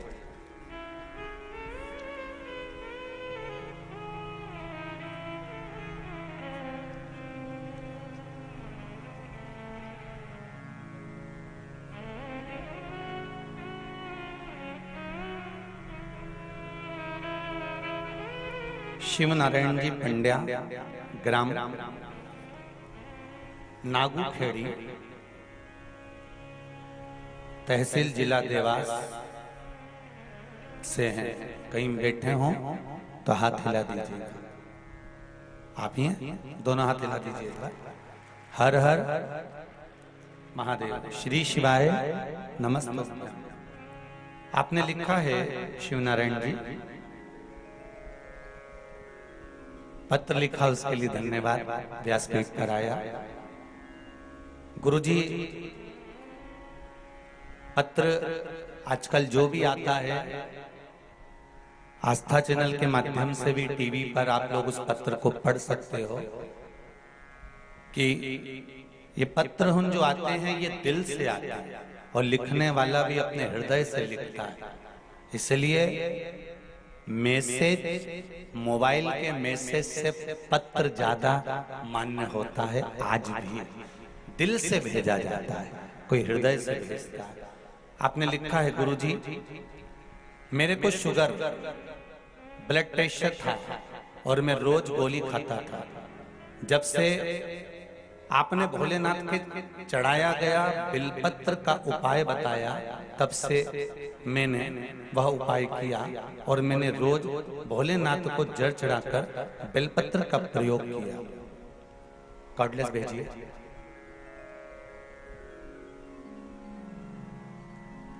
पास में है इसलिए भेज दीजिए, रवाना करो जल्दी। हाँ, आगे वाले को दो और पीछे वाले को भेजेंगे, पीछे वाला उससे पीछे वाले को भेजेंगे।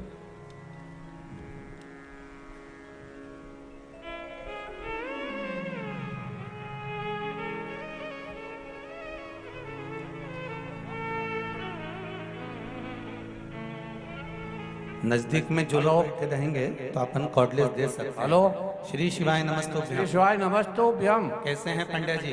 बढ़िया है सर, आशीर्वाद है आपका। आपने पत्र में लिखा है पंड्या जी की शुगर भी था और ब्लड प्रेशर भी था। हाँ गुरु जी। अभी की स्थिति ठीक है आपकी? हाँ सर, बिल्कुल नॉर्मल है सर। जांच करने के बाद बिल्कुल 130 शुगर है और 120 ब्लड प्रेशर है सर। जी, गोली खाना बंद हो गई? हाँ, गोली खाना बंद कर दिया सर। बहुत बहुत साधुवाद, बहुत बहुत बधाई। बेलपत्र खा रहे हैं? बेलपत्र और पानी? हाँ, बेलपत्र खाता था सर। एक हफ्ते में मेरे को ये बहुत फायदा हुआ। एक हफ्ते तक मैंने सलंग खाया सर। जी जी जी, बहुत बहुत साधुवाद। विराजी पंड्या जी। श्री शिवाय नमस्तुभ्यम। कितना सुंदर भाव लिखा है कि धर्म पत्नी शिव महापुराण की कथा सुनती थी। उसने एक दिन बता दिया कि शिव पुराण की कथा सुनो और उस कथा का कोई उपाय करना चाहिए। और पति ने और पत्नी ने विचार कर कर के चलो बेलपत्र का प्रयोग बताया है। अपना जाता क्या है करने में, कोई पैसा तो खर्च नहीं हो रहा, ना कहीं जांच कराने जाना है। एक लोटा जल, एक बेलपत्र शिव को समर्पित करा, पाया और उसका फल ये रहा कि अब उन्होंने लिखा है नीचे, दवाइयां मैंने गोली खाना बंद कर दी है, अब पूर्ण रूप से स्वस्थ हूं, भोले बाबा की कृपा है। ये शिव की उदारता है, ये शंकर की। आपका करा भजन, कीर्तन, स्मरण, संकीर्तन, मंत्र जाप, ये शिव कहीं ना कहीं करुणा करेगी।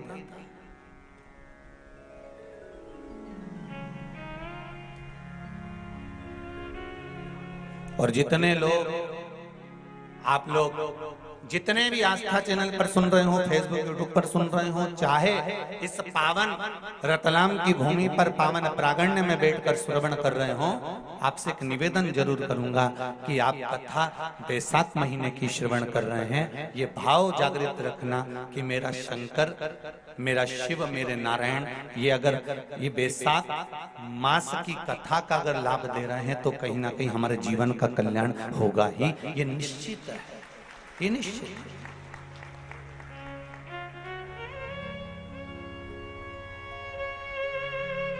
बस हृदय से, मन से, चित्त से, वृत्ति से हम भगवान शिव को रिझाएं, हम भगवान शंकर को मनाएं। और क्या चाहिए? देवराज नाम का ब्राह्मण जिसने चोरी करी, छल करा, कपट करा, बेईमानी करी, प्रपंच करा, निंदा करी, बुराई करी, ऐसा कौन सा कार्य था जो ना करा उसने? बेकार से बेकार, बेकार से बेकार कार्य करता रहा।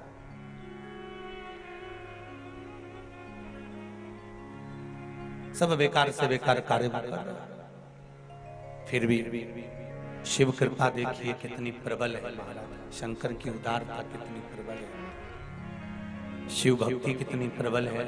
जरा विचार करिएगा कि देवराज नाम के ब्राह्मण को शरीर में ताप हुआ और वो शंकर जी के मंदिर में जाकर बैठ गया और शिव मंदिर में जाकर बैठा, जहाँ पर कोई ब्राह्मण देवता शिव महापुराण की कथा का वाचन कर रहे थे, शंकर भगवान की कथा का स्मरण करा रहे थे। और वो जाकर बैठ जरूर गया था पर उसका मन नहीं था।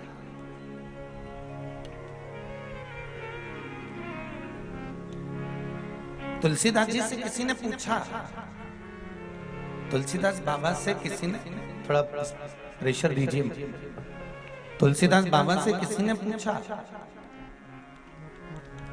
बाबा जी आप कहते हो कि सत्संग में बैठो, आप कहते हो कि भजन में बैठो, आप कहते हो कि स्मरण में बैठो, पर एक बात मेरे को पूछना है तुलसीदास बाबा से। तो बाबा जी ने बोला, बोलो क्या बात है? मुझे ये पूछना है, आप बोलते हो कथा में बैठो, आप बोलते हो सत्संग में बैठो, और हाँ, जो बैठने वाला है सत्संगी है, भजनावली है, कीर्तनी है, जिसका मन कथा में लगा, भगवान ने उसको तो तार दिया। पर जो जाकर बैठा और बैठने के बाद भी उसका मन नहीं लगा, तो क्या भगवान उसको तार देगा? उसका मन तो लग ही नहीं रहा, कथा में जाकर बैठ तो गया, ने भीड़ भी बढ़ा दी। अब इतना सारा लोग कथा में आया है, ईमानदारी से बोलो, यहाँ से आधा किलोमीटर दूर पर या 500 मीटर की दूरी पर या 300 मीटर की दूरी पर या 200 मीटर की दूरी पर तुम्हारी गाड़ी रुकवा दी होगी, बोलो सही है कि गलत है? अरे तुम डरो मरो मत, 7 दिन किसी से डरने की जरूरत नहीं है, तुम तो कथा में अलमस्त होके बैठो। हैं कोई कहे कि नी नी लोग हमको घूर के देख रहे हैं, तो नहीं बोले नहीं, तुम तनी तनाई बैठी रहो। तो ऐसे कई बात नहीं, अपने 7 दिन अपने को तो आनंद से कथा सुनना है हो, तो तुम तो जो पूछनी है वैसे जवाब देते जाओ। और बढ़िया, तुम भी तो लिख के भेजते, तुम जवाब बोलते हो, तुम हम भी पूछे तुमसे। यहाँ से 300 मीटर की दूरी पे गाड़ी रोक दी, 500 मीटर की दूरी पे गाड़ी रोक दी, अब तुम वहां से छोरा छोरी ने लपेटता हुआ ने ठोकता हुआ, अब कहीं का नहीं चले तो दे भी धरी से चलो, और चले जा रहे हो, चले जा रहे, और चलता चलता बीच में दुकान मिली गई चाट वे की, और छोरा छोरी के ने हमको तो ये गुड़िया का बाल दिला दे, और मम्मी के चल लेकिन चल चल, वो ठोकता ठुकाता और गाता बजाता जैसे तैसे शिव पुराण में पहुंच गए। अब इतनी चिलचिलाती हुई गर्मी में, इतनी चिलचिलाती हुई धूप में, अच्छा कई लोग बोले भी सर महाराज जी अभी शादियों का सीजन चालू हो गया है, अब कथा थोड़ी सी 1-2 महीना विराम करना चाहिए। अब शादियां खूब चल रही है तो कथा भी थोड़ा सा, हमको शादी ब्याह में जाना रहे तो कथा में कौन आएगा? तो हमने कहा जिनकी उनसे रिश्तेदारी होगी वो उनके यहाँ जाएगा, जिनकी इनसे रिश्तेदारी होगी वो यहाँ आएगा। यहाँ तो रिश्तेदारी देखी जाती है। और जिनकी शादी में तुम गए हो, तुम्हारी विपदा की घड़ी में वो खड़ा मिलेगा? अरे बोलो तो जीजी ने, तुमने खूब ढोलक पीट पीट के गाया ने, बना जी रात के आजा जी, बना जी धीमे आजे जी, बना जी दिल्ली से लाजे जी ने, लहंगा लाजे ने, ये लाजे ने लाजे ने, दुल्हन संवर के आएगी नहीं जलवा दिखाएगी। कितना गाया, आधी रात रात के 9-10 बजे तक ढोलक पीटी पीटी के गाया। अब तुमने रात के 12 बजे तक जो बना बनी गाया तुम्हारे की काम आया? और यहां बैठकर जो तुमने भजन गाया वो अंत समय तक काम आया, तो अब वो किस काम का?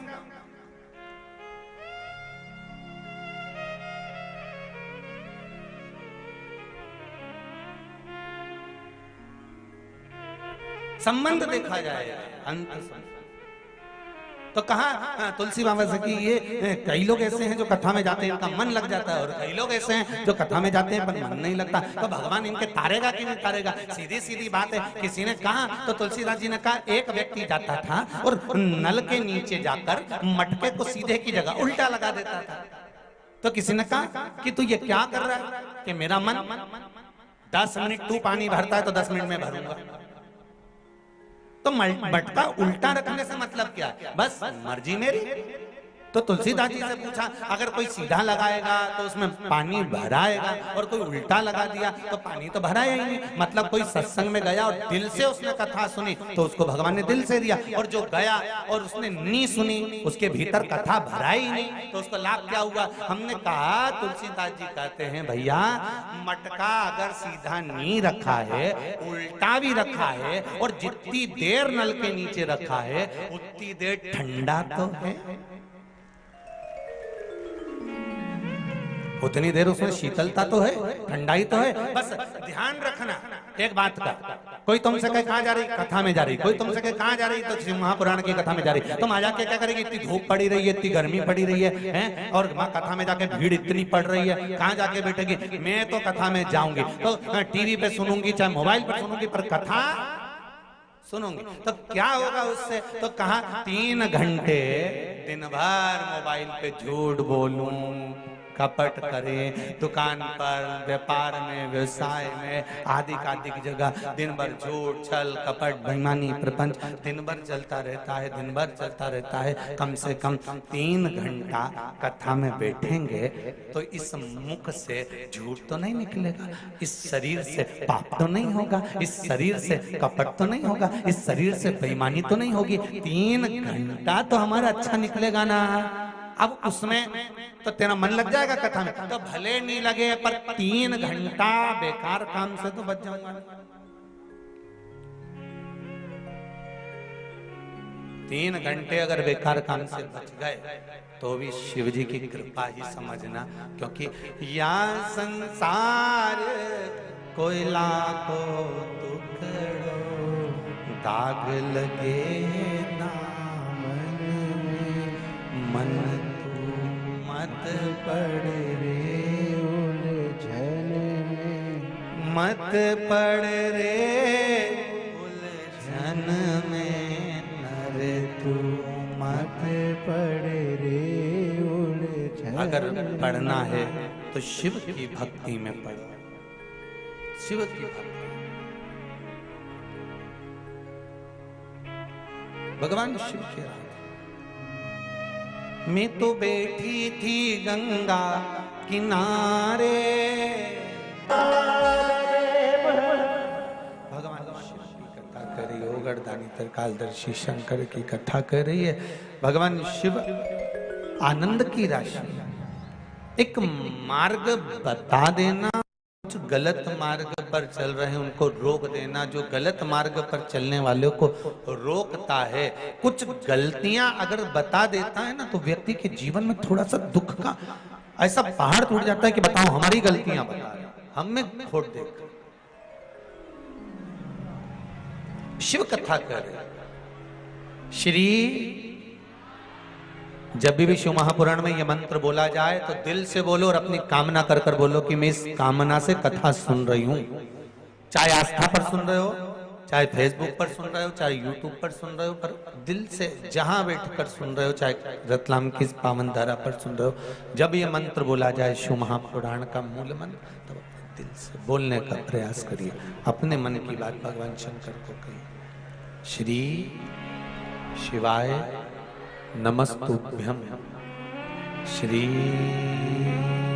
शिवाय नमस्तुभ्यं, श्री शिवाय नमस्तुभ्यं, श्री शिवाय नमस्तुभ्यं, श्री शिवाय नमस्तुभ्यं।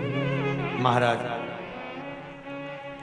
हेमकांत को भेज दिया, जाओ अब तुम्हारे यहां कोई काम नहीं है, निकल जाओ बाहर। बैसाख शिवरात्रि शिव महापुराण की कथा कहती है, हेमकांत बाहर गए, जंगल जंगल डोलते रहे।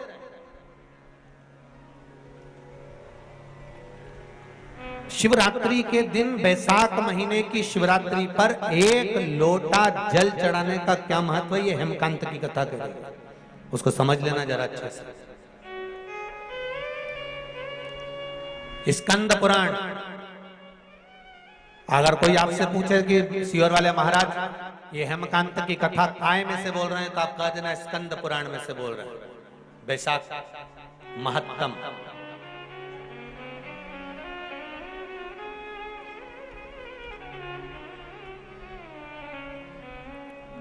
डोलते रहे, फिरते रहे, घूमते रहे।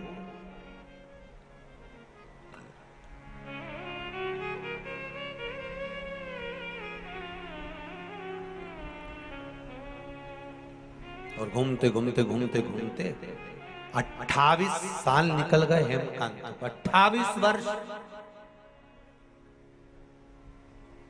कब से आस लगाकर बैठे थे रतलाम वाले, अब शिव पुराण कथा सुनने को मिलेगी, अब मिलेगी, अब मिलेगी। पूरे रतलाम के आसपास के गांवों में, रतलाम में सबके हृदय में ऐसी खुशी है जैसे कि अपने घर में दिवाली आ गई है। अपने घर में। और यही शिव कृपा, यही शंकर की करुणा। और फिर कहूंगा, जो पहले भी कहा आज फिर कह रहा हूं, दुकान पर बैठकर जो कमाया, व्यापार में जो कमाया, नौकरी में जो कमाया, आपने जो भी व्यापार में, नौकरी में, दुकान पर जो बैठकर कमाया, वो परिवार और बच्चों के लिए, घर के लिए, पत्नी के लिए और कुटुंब के लिए कमाया। परंतु यहाँ 3 घंटे की जो आप सत्कर्म की, सत्संग की कमाई कर रहे हो, ये किसी दूसरे की नहीं, अपनी खुद की है। ये कभी खत्म नहीं होगा, ये कभी। आज अगर पाटीदार जी कथा करा रहे हैं या आप सब लोग आनंद के साथ श्रवण कर रहे हैं, तो ये किसी, इसकी पूंजी कहीं समाप्त नहीं हुई।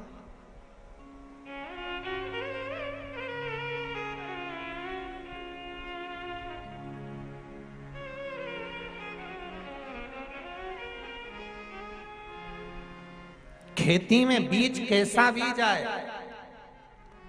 उगेगा अंदर नहीं बाहर। उसी तरह सत्संग, संकीर्तन, शिव महापुराण की कथा, भजन, नाम जाप कैसे भी करो, कैसे भी, फल सामने ही प्रकट होगा, तुम्हारे सम्मुख में ही आएगा।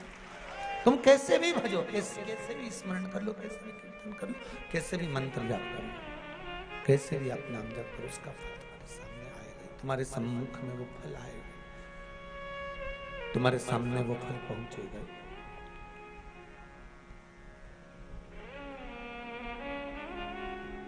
28 साल हो गए थे हेमकांत को वनों में विचरण करते करते, घूमते घूमते घूमते घूमते घूमते घूमते 28 साल के बाद में एक वृक्ष के नीचे बैठे हुए थे। तभी एक त्रित नाम के मुनि, जिनका नाम था त्रित नाम के मुनि, निकलकर जा रहे थे। बैसाख का महीना था, धूप बहुत तेज पड़ रही थी। त्रित मुनि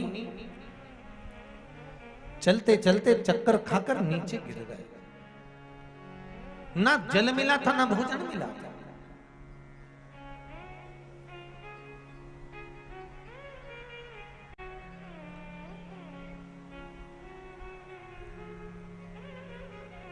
जब चक्कर खाकर नीचे गिर गए, देख रहा था हेमकांत, दौड़ा, उठाया। कभी सत्कर्म कुछ करा, पिता के कुछ पुण्य इसकी बुद्धि चित्त में आ गए।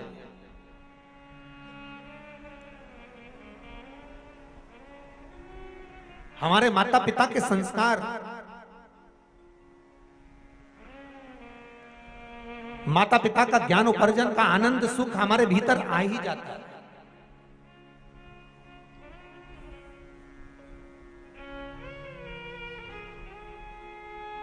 आपने अपने जीवन में जो सत्कर्म करा होता है, आपके वो सत्कर्म का भाव आपके बच्चों के भीतर प्रकट हो ही जाएगा। आप अगर शिव महापुराण की कथा सुन रहे हो ना, ये मान कर चलना, कथा में आप बैठे हो, घर पे जितने रह गए होंगे ना, कोई अगर उनको फोन लगा रहा होगा या उनसे मिलने आ रहा होगा या कोई आया होगा तो वो बात करते होंगे तो उनके मुख से ये जरूर निकलता होगा, मम्मी कहाँ गई? अरे वो सीहोर वाला महाराज आया ही नहीं, उनकी कथा चली रही है। अच्छा, कौन कराया? वो पाटीदार जी कह रही। अच्छा, कहाँ हो रही? कि वो ग्राउंड है, नाम तुम्हारे भी नहीं मालूम, वहां चली रही है। अच्छा, तो तुम नहीं गए कथा में? नहीं मम्मी दिन में चली गई, रात में वहां खूब सारा झूला वूला लग गया ही नहीं, तो हम दोनों धनी लुगाई तो रात को जब। अच्छा, हाँ,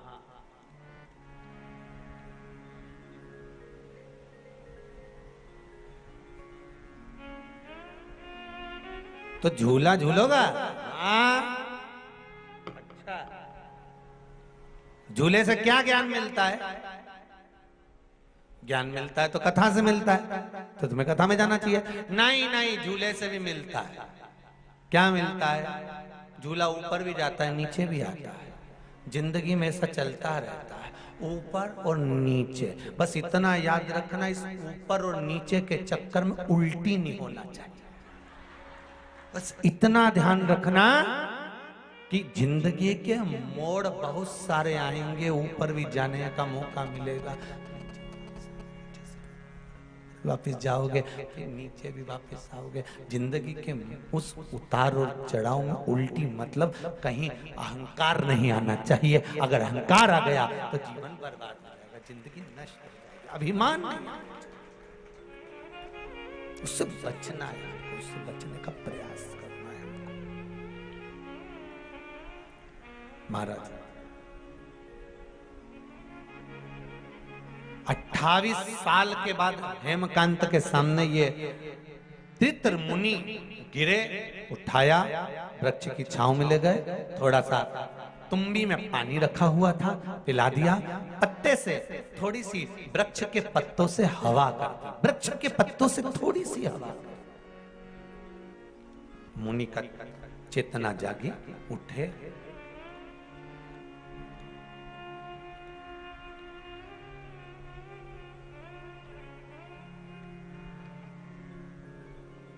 मुनि ने कहा, हमको लगता है आप कोई राजकुमार हो, आप कोई साधु या सन्यासी या संत या साधक नहीं लगते, आप राजकुमार लगते, आप कोई राजकुमार हो। हेमकांत ने अपने हृदय की बात त्रित मुनि के चरण पकड़कर रोकर कह दिया। त्रित मुनि ने कहा, देखो 300 ऋषि तुम्हारे हाथों से मरे हैं, कर्म का दंड तो भोगना पड़े। तो सब इस बात का स्मरण रखना कि ये मत सोचना कि तुम्हारे कर्म का दंड कोई दूसरा भोग लेगा। तुम्हारी कमाई का हिस्सा तुम्हारी पत्नी भी भोग करेगी, तुम्हारी कमाई से तुम्हारे पुत्र भी भोग करेंगे, पर दुकान पर बैठकर या नौकरी में या सर्विस में या व्यापार में या व्यवसाय में या कहीं पर भी बैठकर तुमने जो झूठ बोलकर कमाया या छल कर कर कमाया या बेईमानी कर कर कमाया, तुम्हारे धन का भोग तो पूरा परिवार भोगेगा, पर जिस तरह से कमाया है उस कर्म का भोग परिवार नहीं भोगेगा, उसका भोग तुम्हें अकेले ही भोगना है। कोई दूसरा नहीं भोगने वाला, कोई दूसरा उसको भोगना भी नहीं चाहिए, केवल आपको भोगना। मत बुरे कर्म कर बंधे, वरना पछताएगा, भगवान की आंखों से तू बच नहीं पाएगा, तू बच नहीं पाएगा। अरे ओ अज्ञानी मत करना दानी, तेरे कर्म का फल भी तू ही पाएगा, जैसा किया तूने तेरे आगे आएगा।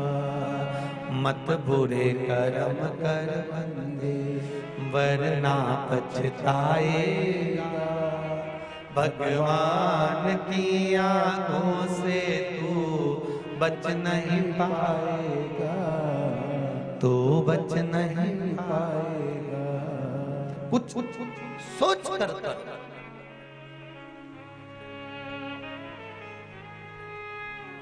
और रतलाम के आसपास वालों अपने अपने परिवार वालों से कह देना 7 दिन दुकान, जमीन, जायदाद सब संभालो तुम, हम तो चले शिव महापुराण की कथा में। अभी तक हमने तुम्हारे लिए करा, अब ये 7 दिन की कथा आस्था चैनल पर, फेसबुक, यूट्यूब पर या पंडाल में हम अपने लिए सुनेंगे, दूसरे के लिए नहीं, खुद के लिए। बीमे की रकम जमा करी, मरने के बाद किसको मिली? नहीं, अर्थी में बांधी, निकाल के तुम्हें कुछ मिला? जोड़ जोड़ के मर गए, 500 रुपए जमा कर दो, 1000 रुपए जमा कर दो, हर महीने की किस्त आ गई 20,000 रुपए, 5,000 रुपए, बीमे की किस्त खूब जमा करी और मरने के बाद पत्नी को मिली, बच्चों को मिली, तुम्हें क्या मिला? जोड़ जोड़ के, रो रो के मर गए, यहीं छोड़ गए।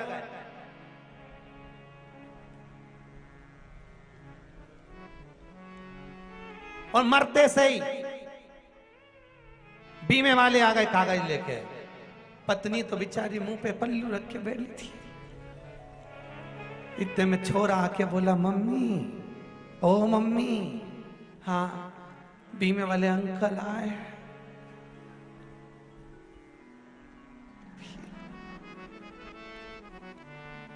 उनने कहा 20 लाख का था,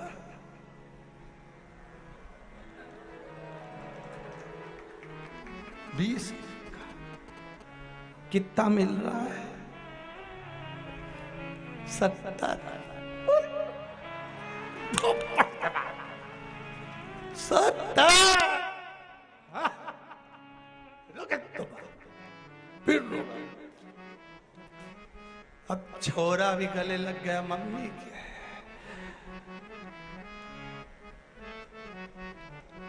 मैंने क्रूजर देखी है, एक गाड़ी वही लूंगा। बाप गया ऊपर, छोड़ा रोए नीचे। क्या जिंदगी! अरे हेमकांत, कर्म का भोग भोगना पड़ेगा। हेमकांत से कहकर मुनि गए, जाते से मुनि ने एक बात कह दिया, एक शब्द कहकर जा रहा हूं, हेमकांत, बैसाख के महीने में शिवरात्रि पड़े, 1 लोटा जल तू लेकर जाना, शिव जी को समर्पित कर देना। सत्य कहता हूं, 300 ऋषि के पाप भी माथे पर होगा, अंत समय में झेलना नहीं पड़ेगा। हेमकांत ने 1 लोटा जल लेकर पहुंचे और 1 लोटा जल हेमकांत शिवरात्रि पढ़ने पर, मुनि के शब्द सुनकर स्कंद पुराण कहती है, जब शंकर भगवान के शिवलिंग पर समर्पित करा, करने के 3 दिन बाद हेमकांत के प्राण छूट रहे थे। यम के दूत बंदी बनाने आए थे, इतनी देर में भगवान शंकर के गण आ गए और उन्होंने कहा, मारना नहीं है इसको, तो एक मौका और दे दो।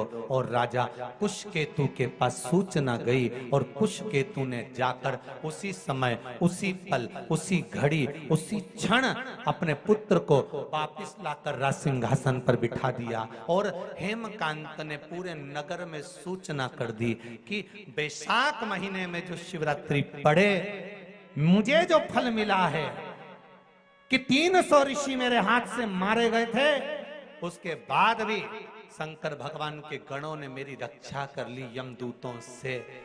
आप सबको मौका मिला है, बैसाख महीने की शिवरात्रि के दिन ही ये शिव महापुराण कथा का विराम है।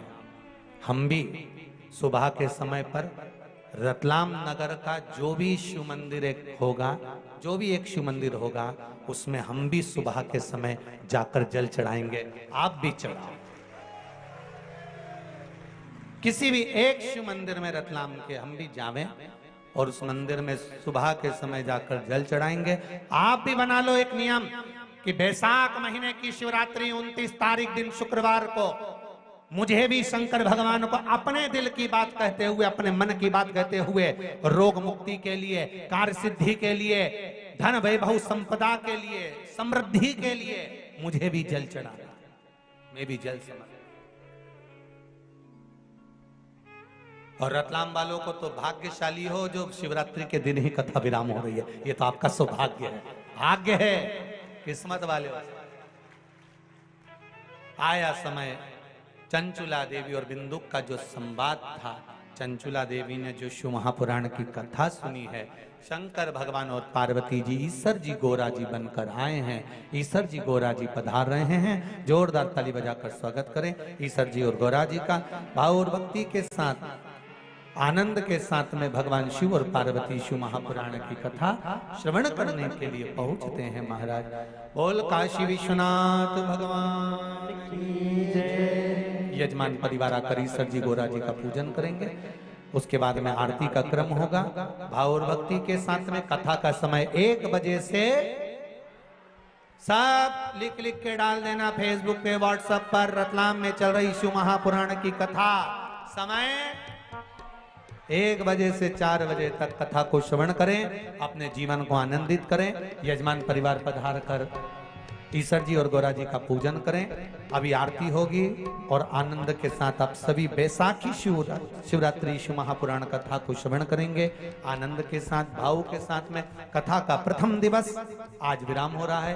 कल जिसकी नेत्र ज्योति चली जाती है, नेत्र की ज्योति कम हो जाती है, दिखना कम हो जाता है या श्रवण शक्ति कम हो जाती है, बैसाख महीने में शंकर भगवान को 9वीं तिथि जो पड़ती है उजाला पक्ष की, उसके अंतर्गत शिव जी पर क्या समर्पित करा जाए जिससे श्रवण शक्ति और नेत्र ज्योति बढ़े, उसके लिए स्मरण करेंगे कल की कथा में।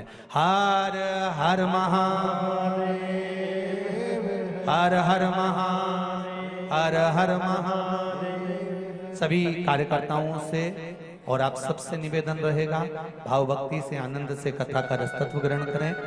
पंडाल बढ़ाने की व्यवस्था आज रात्रि को जहां पर भी धूप आ रही है या जो जनता को बैठने में तकलीफ आ रही है, निवेदन है बैठने वालों के लिए पंडाल बढ़ाने की व्यवस्था आप लोग करें और भाव भक्ति से कथा का रसतत्व ग्रहण करें।